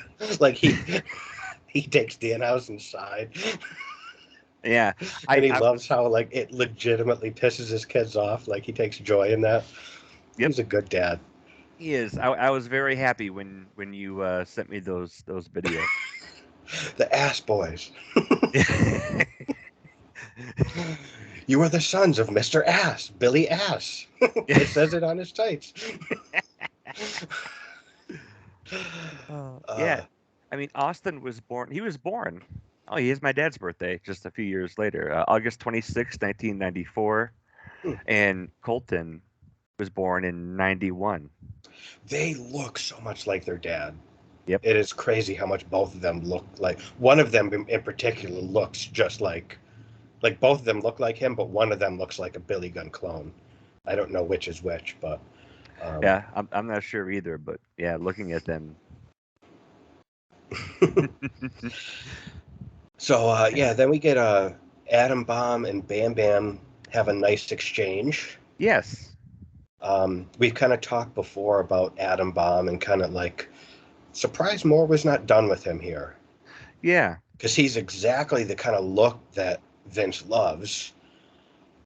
And the Bomb gimmick was I kind of dug the look, and like the name was a little cheesy, but I dug the look, and the guy wasn't that bad in the ring. Like No, not at all. he could have decent matches. I mean, I loved Wrath and Mortis in Yeah. WCW. That was a really underrated tag team that I really liked a lot.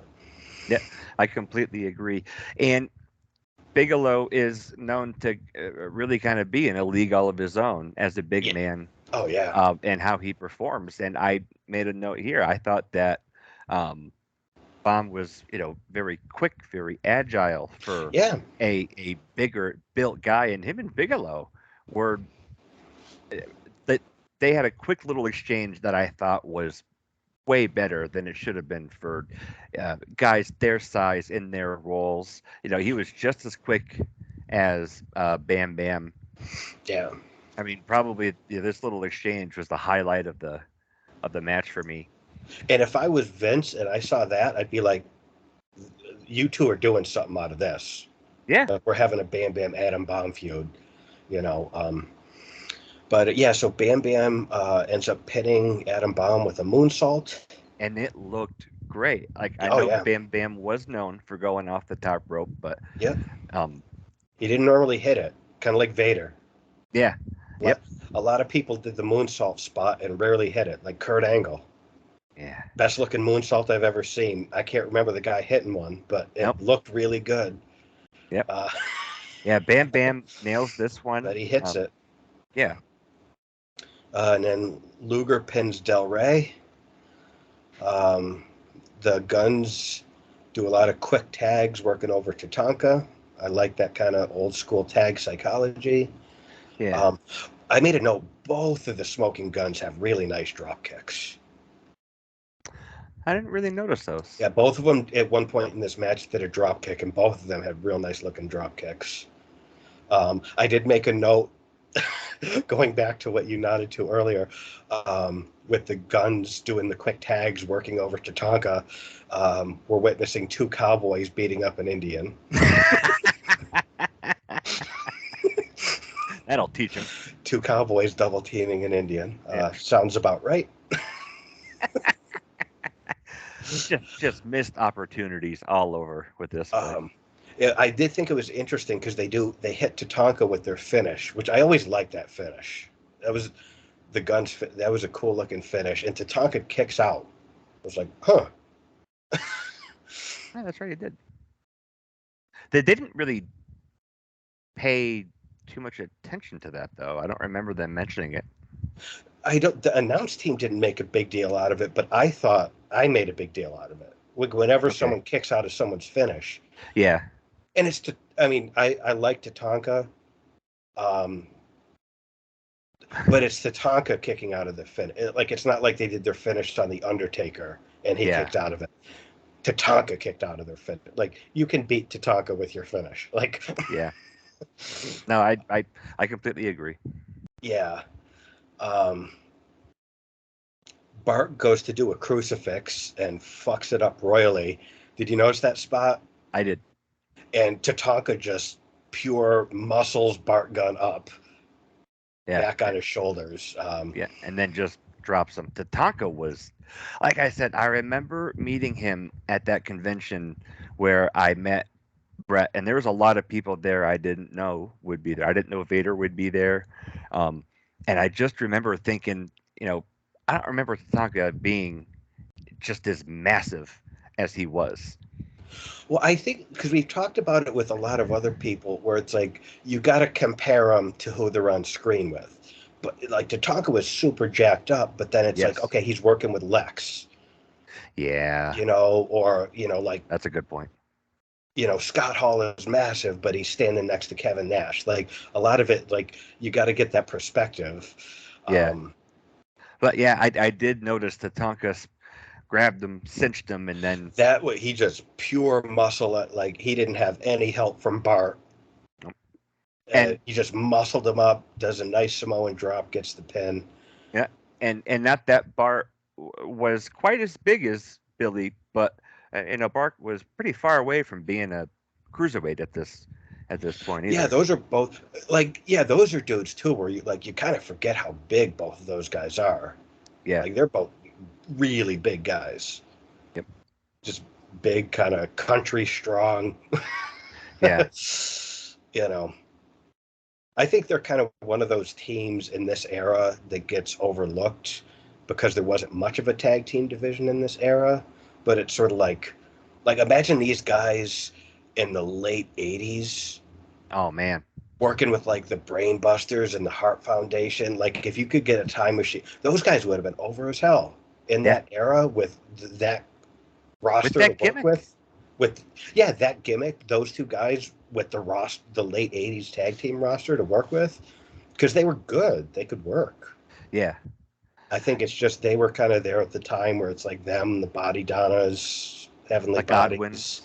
Godwin. Yeah, like there weren't a lot of teams to work with. Yeah, and the WWF at the time just was not putting a lot of time into their tag team division. So, that's kind of I our did, loss, I think. yeah.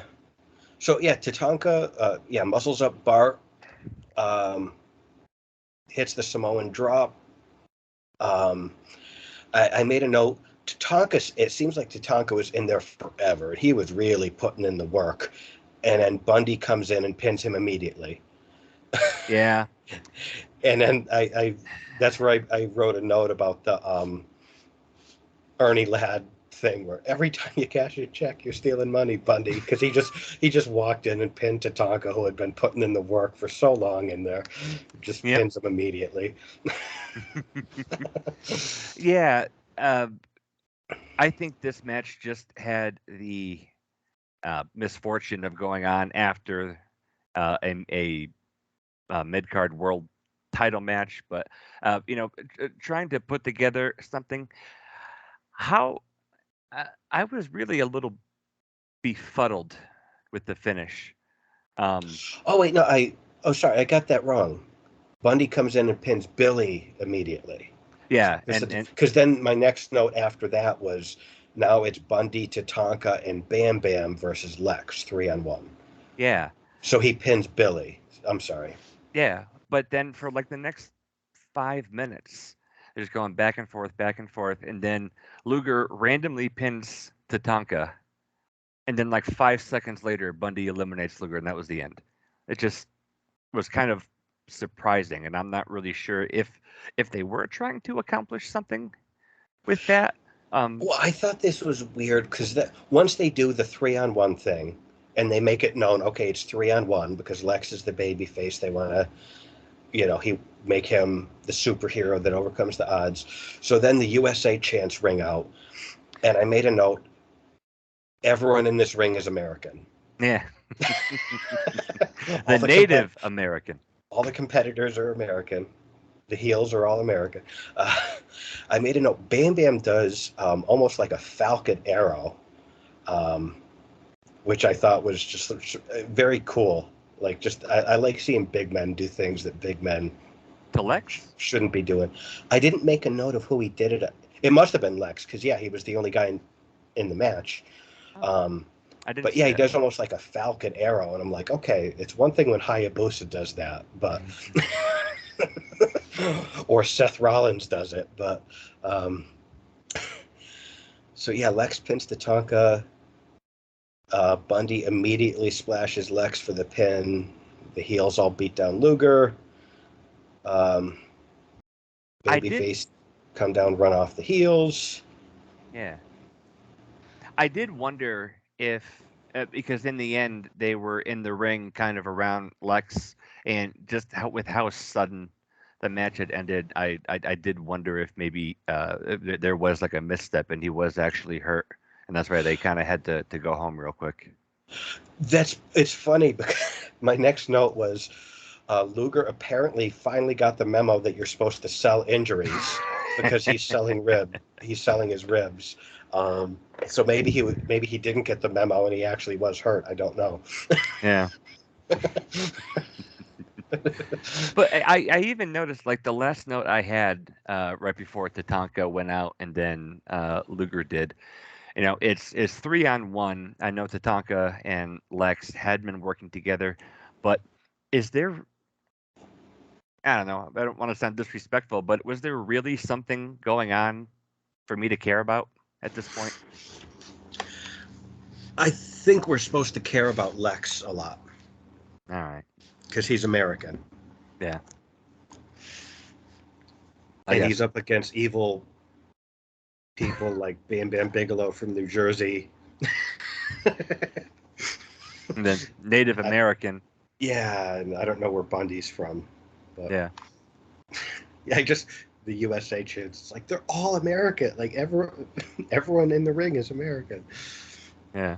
Um, But yeah, that was again. I did just kind of wonder if Lex did get hurt, and like you had said, there was a huge run in with everybody, but I don't know. Yeah, this was not good for me. Yeah, yeah, it was kind of a yeah, and already with a card that was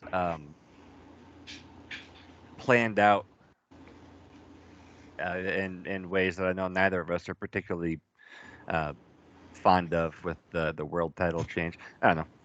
Like if like all of the matches up to this point were at that were very functional too for what they were trying to do, and so trying to wonder if this is following the world title match where Let's Go Brett just lost the title, and so you know and I understand why they did that, the function of that as well, to get Kevin Nash in the world title picture. But it was really hard for me to even be objectively interested in this.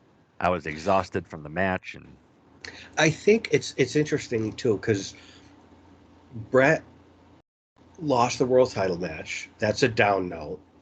Then they follow that with the Survivor Series match, where it's the babyface Luger against three heels.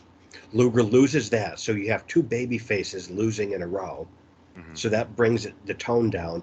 I feel like if they had flipped this match with the first match, if they had opened with the Luger match and then had Razor, the babyface, winning as the sole survivor, that would have been a bit more of a pick-me-up, both in terms of match quality and the fact that the babyface won. Yeah. That maybe could have picked things up a bit after the downer of the crowd being disappointed that Brett lost the title. Yeah. If they had flipped those two Survivor Series matches, that could have worked. I don't know. Yeah, no, I completely agree. And I wonder if they had put Brett and Backlund on right before Taker and Yoko, if that would have made a big difference. But I think you were right earlier as well that if you're going to take the title off of Brett at this point, you if you put that too close to the end, people are going to demand a refund. Yeah, because like I get like you don't want to leave it on a down note, or cause if that's the last thing people remember, and then they go home disappointed. But sometimes heels win. Like, Yeah. It happens. Yep. Sometimes John Cena wins. Sometimes. Okay, so up next, any last thoughts on that Survivor Series match? Considering I had just gotten off of work last night and I was tired and feeling pretty snarky, it was probably better than I'm giving it credit for. But if I am going back and kind of examining it, there just wasn't aside from a couple of really cool spots, there wasn't much for me to care about. Yeah. And that's not a commentary on Lex or Tatanka or anyone else. But yeah, so after that we have Yeah, Pettengill interviews the new champion, Bob Backlund. It is a what I thought was a terrible, nonsensical promo. He claims that he has been the champion since 1978 because he never lost. Um, he beat the leader of the new generation. Um, I did make a note here. The way Backlund talks about Brett in this promo is the way Brett would later talk about Shawn Michaels in a yeah, couple years. You notice yes, you notice that? only just now when he started to mention it, but yeah, you are Like right Brett on. is some sort That's of deviant, degenerate. He's not a role model. Like, yeah, Backlund talks about Brett exactly the way Brett would later talk about Shawn. yep. And and Backlund was really good in this promo. They had him, you know, they're taking pictures of him, and he's got his crazy eyes. Like he was a really good guy on the mic. You seem to enjoy the promo more than I did. Well, I just thought that for what he was trying to do, it was effective. But yeah, But I did like that the way he talked about Brett. Brett of all people. yeah, Like, you're a degenerate, Brett. Like, you know, he might as well. Bret Hart posing in girly magazines. that's true. Like, that's the That's way he was true. talking about Brett. Like, Yeah, like now that I think about it, you're dead on. That is exactly what Brett would be calling out Sean for. uh, so next, the Fink announces the troubleshooting ref, Chuck Norris. Chuck Norris comes out to a big pop. I noticed Patterson walks out, walks him out to ringside. I didn't notice that. Yeah, Patterson was walking Chuck Norris out to ringside. Um, I don't have a problem with Chuck Norris being there. No, no, and they're in Texas. Walker Texas Ranger in 1994 Oh yeah, was Chuck Norris notable. was a huge star back then, and Yeah, he had the credibility of being Chuck Norris. It's yeah, funny, my grandma Elliot. Whenever I see Chuck Norris, I think of her because back in this era, she was a big fan of Walker Texas Ranger, and she did not care about martial arts. She just liked Chuck Norris and tight jeans, doing spin kicks. And it's funny because my grandma Elliot was like a very kind of proper Southern lady that didn't ever acknowledge that men could even be attractive and stuff. But um, she didn't care about martial arts or uh, those types of shows. I think, she just liked Chuck Norris and tight jeans yeah. doing spin kicks and shit. And I He just was a remember it was funny because that was so uncharacteristic of her. So I always think of that when I see Chuck Norris. yeah. I didn't think about that, but um, I know we've had quite a few opportunities to examine and kind of discuss how celebrities are used in wrestling, and I didn't really get the troubleshooting reference.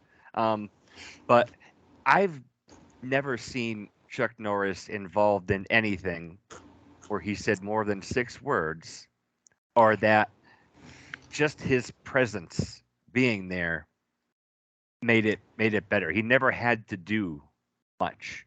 Yeah, because he has the credibility of Chuck Norris. Like he Yeah, doesn't need to say shit. yeah. Like that girl who I was with for a couple years when I was in the Air Force. She last I heard she was a fifth degree black belt in Tung Sudo, and that's the style of martial art that Chuck has is most notable for too. So she's met him lots of times at Hmm. different martial arts tournaments and things like that. Um, And knowing all of the hilarious memes that would come out in about Yep. 20 years, Yeah. um, I was thinking about those. But yeah, I don't really know the the story about him being a troubleshooting referee or anything, but they're in Texas. You bring out Walker, Texas Ranger. Yeah, I mean, he didn't This really this need to was be great. there, but it was fine. I Yeah, had no problem with him being there. I guess it added a little bit. He wasn't especially used improperly. yeah, no, and especially with how silly the Undertaker and Yokozuna's matches were at this point. They did so much silly shit with Taker in this era, but just ascending to heaven and Mhm. casket matches, and he's wrestling himself, and he's got the Phantom of the Opera mask on, and he's fighting Giant Gonzalez, and it's like Then there's his a there's brother, a who burned him alive, comes. yeah, and it's like there's a reason why Taker has that respect, because if he stuck through with Vince through all this silly shit, like he deserves what he has. He deserves to be the Godfather, um, for sticking with Vince through all this silly shit that they put him through. Yeah, So we got another Taker versus Yoko casket match. yeah, Yoko comes out to dead silence. You I could noted hear that. a pin drop when Yoko came out. Yep. Um, I made a note that Vince's commentary is not good here. I didn't write specifically why I thought it wasn't good here, but I guess when I watched this a week ago, I didn't like what Vince was saying.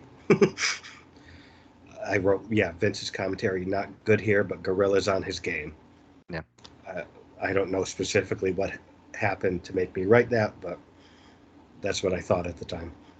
Well, and like you had just mentioned, that Taker was doing a lot of silly stuff, and so Vince and his over the top uh, selling of that, may have really, Yeah, that's probably what it was. yeah, pretty heavy handed.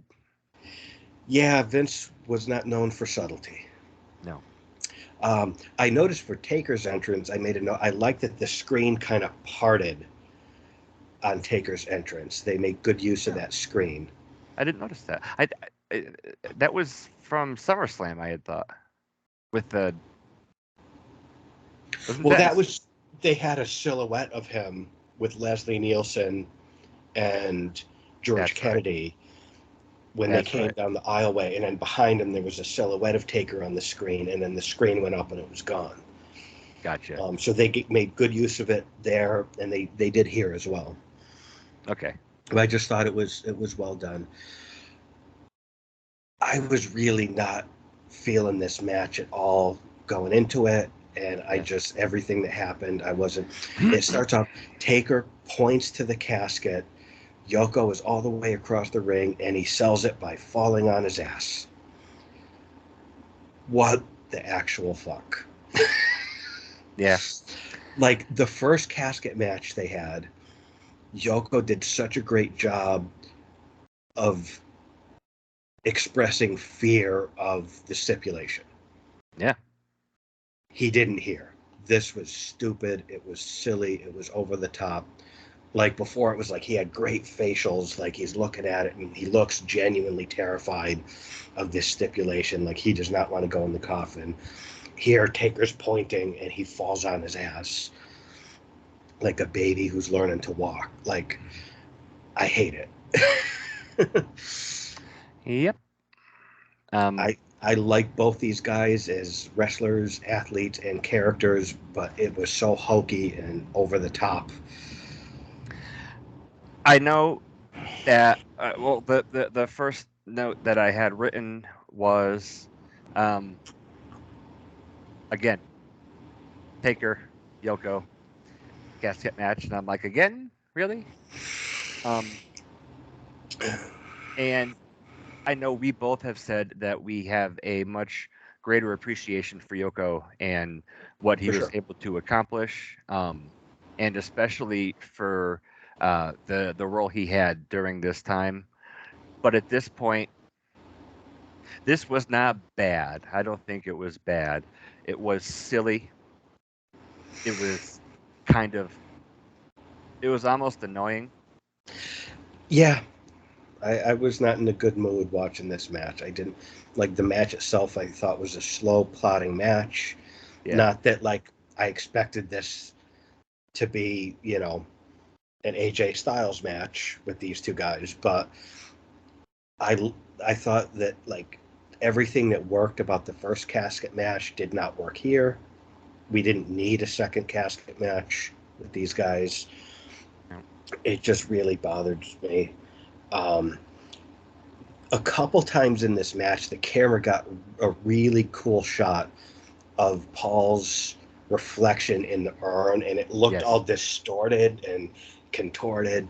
They got it a couple times when he's got the urn in his, and just the reflection looked really contorted and cool. It was just a nice image. Um, Especially hearing his high pitched squeal. yeah, I so noticed that. kudos to the camera guys for getting that, because they got it a couple times. It was a cool shot. Yep. Um, at one point, both guys are standing in the casket trading punches. Fuji pulls Taker's hair.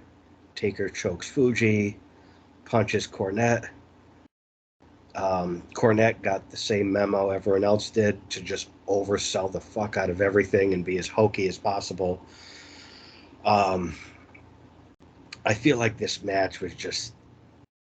I feel like it took place in 1984, 1994. Yeah. um, There was the top rope leaping clothesline from Taker mhm. was, yeah, I mean, he cleared half the ring with that, and that Yeah, I looked, always liked that spot. yeah. And this is when Yoko was starting to pack on weight, but even at probably right around 600 pounds, he was still way more agile than um, I I would have thought. Um, Yeah, and the only other thing that stuck out to me was, Paul Bearer is iconic, and he's iconic for mostly being with the Undertaker, and yeah, Mr. Fuji is also iconic yeah, from a different generation for sure.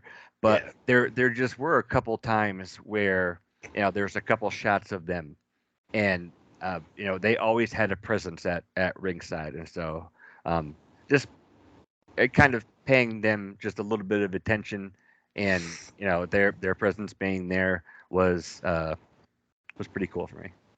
yeah. I got more enjoyment out of Fuji and Paul than I did anyone else in this match, in all Yep. honesty. Um, then Bundy comes out.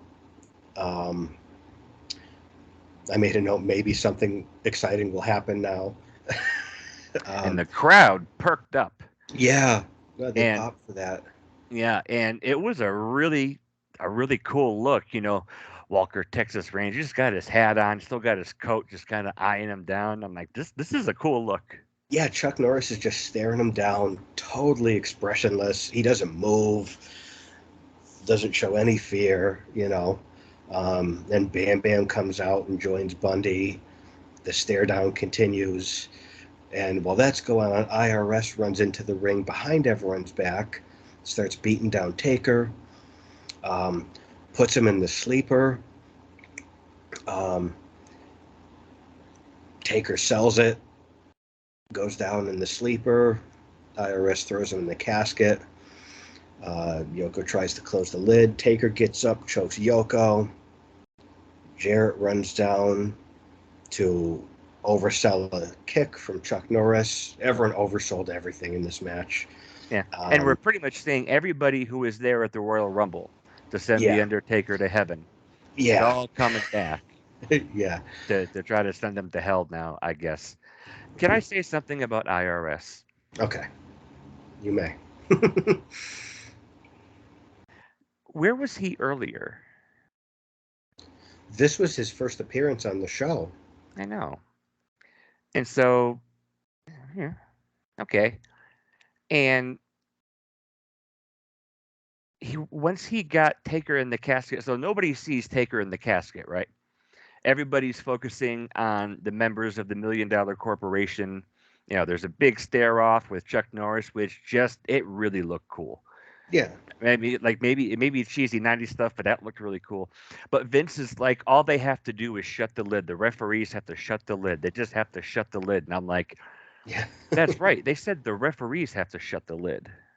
Why can't somebody else just walk up there and shut it? And I know, like, you do have to suspend your disbelief for stuff like this, and I'm fine. But this was kind of a glaring oversight, in my opinion. Like, if Yeah. IRS can put him into the casket, he can just shut the lid. And why wasn't Yeah. he there earlier? I don't know. Yeah. No, that's definitely a hole in this Yeah, storytelling, and that's happened a couple times on this show. yeah. Like, Like an entire team getting counted out in the opening match instead of the legal man getting counted out. all at the same time too. Yeah. Did not count to 50. He counted to 10. Yeah, there's some pretty big holes in this show. Yeah. But Um, continue. yeah, so there's a flying clothesline, DDT, and big boot from Taker. The big boot knocks Yoko into the casket. Um, he grabs the flag from Fuji, breaks it over his knee, throws it in the casket. It's just like a fuck you, motherfucker, Yeah. and then shuts the lid. There we Um, go. the crowd seemed happy at the end, but I mean, for me, this was a flat main event on a pretty flat pay per view overall. Yeah. I did want to really scrutinize Taker breaking the flag, but at no, I don't think, even though that was the flag for Japan, I don't think at any point was that meant to be, and nor was it ever acknowledged as a slight against Japan. I think it was more just because that's what Yoko had there, and it was kind of like an exclamation point or like a period on their feud. And so, while it is disrespectful, um, Yeah, it seemed very spontaneous. yeah, I don't know if it was, but it appeared spontaneous at least. yeah, It and seemed like again, he happened to just catch it and like, well, fuck it, I'll break it over my knee and toss it in there. And yeah, um, I guess just like a fine point on if their it feud. if it was planned, he did a good job of making it look improv. You know. Yeah, Um, I was fine with Chuck Norris's involvement. He did kind of add to this a little bit with his, he was a big star with credibility, legit badass, and he, you know, kept most of the heels at bay at least without having to do much. Um, yeah, and it's um, weird too. I did make a note. Usually, if there's a long running feud, you have, and you're going to involve stipulations in matches. Usually, it builds. You start with a regular match, and then maybe there's a lumberjack match, and then it builds and builds to maybe a cage match or a ladder match, or the stipulations usually build. This is the first, the only time I can think of at this point where they repeated the same stipulation. It's the second casket match. yeah, That's not very common. no, Like I know Sean and Razor had two ladder matches, or so, like. But I think it is kind of weird to repeat the same stipulation.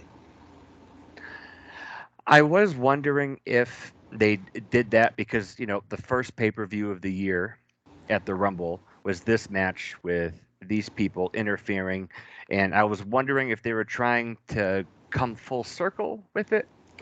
Um, Maybe. and then you have who can hold off 10 guys from the $1 Million Corporation. Right. One Chuck Norris. That Yeah. actually works for me. But Yeah. No. but Yeah. You may have something to that. Maybe that's why they, you know, but did it overall, that way. I don't think this pay per view was. Um, I don't think it was a very functional pay per view, but I don't like the way the card was planned, the order of the matches. Um, and so maybe that is kind of souring my overall view of it, especially having the world champion lose halfway. And then again, having having kind of a silly match with Yokozuna again. It just this really fell flat for me. I don't know. This match, like, and again, this is looking at it as, an almost 40-year-old man. I might have felt different in 1994, but like, to me, this ended things on way more of a downer than Brett and Backlund if they had gone on last. To me, now at my age, because at least the Backlund Brett match was a good match. This, I didn't like the match. I didn't like this. I feel like this is probably, like, overall, I think this may be the worst show we've covered. As far as just the overall quality of the show, for me. Yeah. I think this is the worst show we've covered. I don't know if you'd agree with that, but because I put some thought into it, and I hadn't really thought about that, but even without going back and either rewatching or just going through the cards for everything we've done, I mean, even off the top of my head, I'd say yeah, it had its moments, but uh, this seemed like a very transitional pay-per-view. we've used that word a lot over the shows we've covered over the last couple of years for WWF. Yeah. I will say it did set up, because to me this was a 2-match show. The opening Survivor Series match was good, and the title match was good. And both of those two things did set up for where we're going with this. Yeah. Shawn and Diesel, we got a new champ. We know it's going to be, Diesel and Backlund. Then we're going with Diesel and Shawn at Mania. So it set things up for that. So in that sense, it was effective. Yeah. No, I completely agree. And yeah, we're gonna have the Royal Rumble up next, leading into WrestleMania 12 or 11, excuse me. And there'll be some. We'll have a lot to talk about. We will, and there's a lot of transitional things between now and then going out until probably up to WrestleMania 12 as well. So yeah. So match of the night. Brett Backlund. Yeah. That I don't think the match itself was bad at all. I liked it, and yeah. I got to disagree with Brett. I know he Yeah. really didn't like it, but I enjoyed it. And I would imagine that involves him just laying there for a very real 10 minutes. He didn't come off strong. Well, and I think that was probably the whole point. Not only did he not give up, his mom had to come give up for him. Yeah, that probably... He was protected. Like, if this is where you needed to go, I truly can't think of any other way to protect him to get us there. I really can't. Yeah. No, I mean, I could get why, he didn't come off looking strong. But I like the believability of, he got you in a hole you can't get out. It happens. Yeah. And you have outside interference. Owen is still, sticking his nose in Brett's business. Brett just cannot put that away. Yeah. I can see a lot of similarities here that we'll see with Austin and Brett when he comes back at the end of '96. And I just remember Steve Austin. It'll never be over, Brett. Yep. It's we'll like, never... I am a thorn in your side. You cannot get out. Just just a nuisance. Like, yep. It's going to be exciting to cover those shows when those two start feuding. That'll be fun. Yeah. So I agree. The world title match, maybe a little silly with how it was planned out, but I can see why they did what they did, and I thought it was it was a solid match with both of them. Yeah. What would be your moment of the night? I think even though it wasn't something that was really exciting and over the top, something we talked about earlier was once Backlund got Brett hooked in the crossface, for so long, the fact that everybody was working for the whole 9 minutes to put this over, even though not much action appeared to be happening, everybody was working and doing their part. And I really appreciate that. Like Owen was doing his thing, Stu and Helen were, Bulldog was playing dead, Yeah. Backlund and Brett, everyone there was all working, even though it appeared that not much was happening. I appreciated that. So I guess I'll have to go with that. Yeah. You? I um I actually think it was probably the last bit of Backlund's interview where he's talking about Brett being a degenerate and how he was playing it. Because he was right on with what he was trying to come off as and Yeah. everything. And I had kind of forgot that that was what Bob Backlund was campaigning for, literally, um, getting ready to run for president. So uh, Yeah. just the irony of that, and then like you had pointed out, what Brett would go on with Sean to do. Yeah. Any closing Yeah. thoughts? Um, I mean, this setup, what's to come. I know, even knowing what happens on the next couple shows, I know we're going to have a lot to talk about. This does, I guess, effectively set up for that. But overall, the show was a miss for me. Yeah, yeah. This was pretty flat. Um, Yeah. Todd Pettengill looked ridiculous in the cowboy hat, Yeah. and I don't think they were And trying a to make him duster. look ridiculous. He had a duster on too. Oh, that's right, he did. Yeah. Yeah. And like, It worked for Vince and Monsoon. It didn't work for Pettengill. no. And I do want to acknowledge Sean's little bit when he was getting into the car. Just getting that last little bit, about how he, carries his bodyguards and everything. Yeah. Um, Maybe his hair is my moment of the night. I'm not sure. All right. So that was Survivor Series 1994 from Texas. Royal Rumble 95 up next. That's right.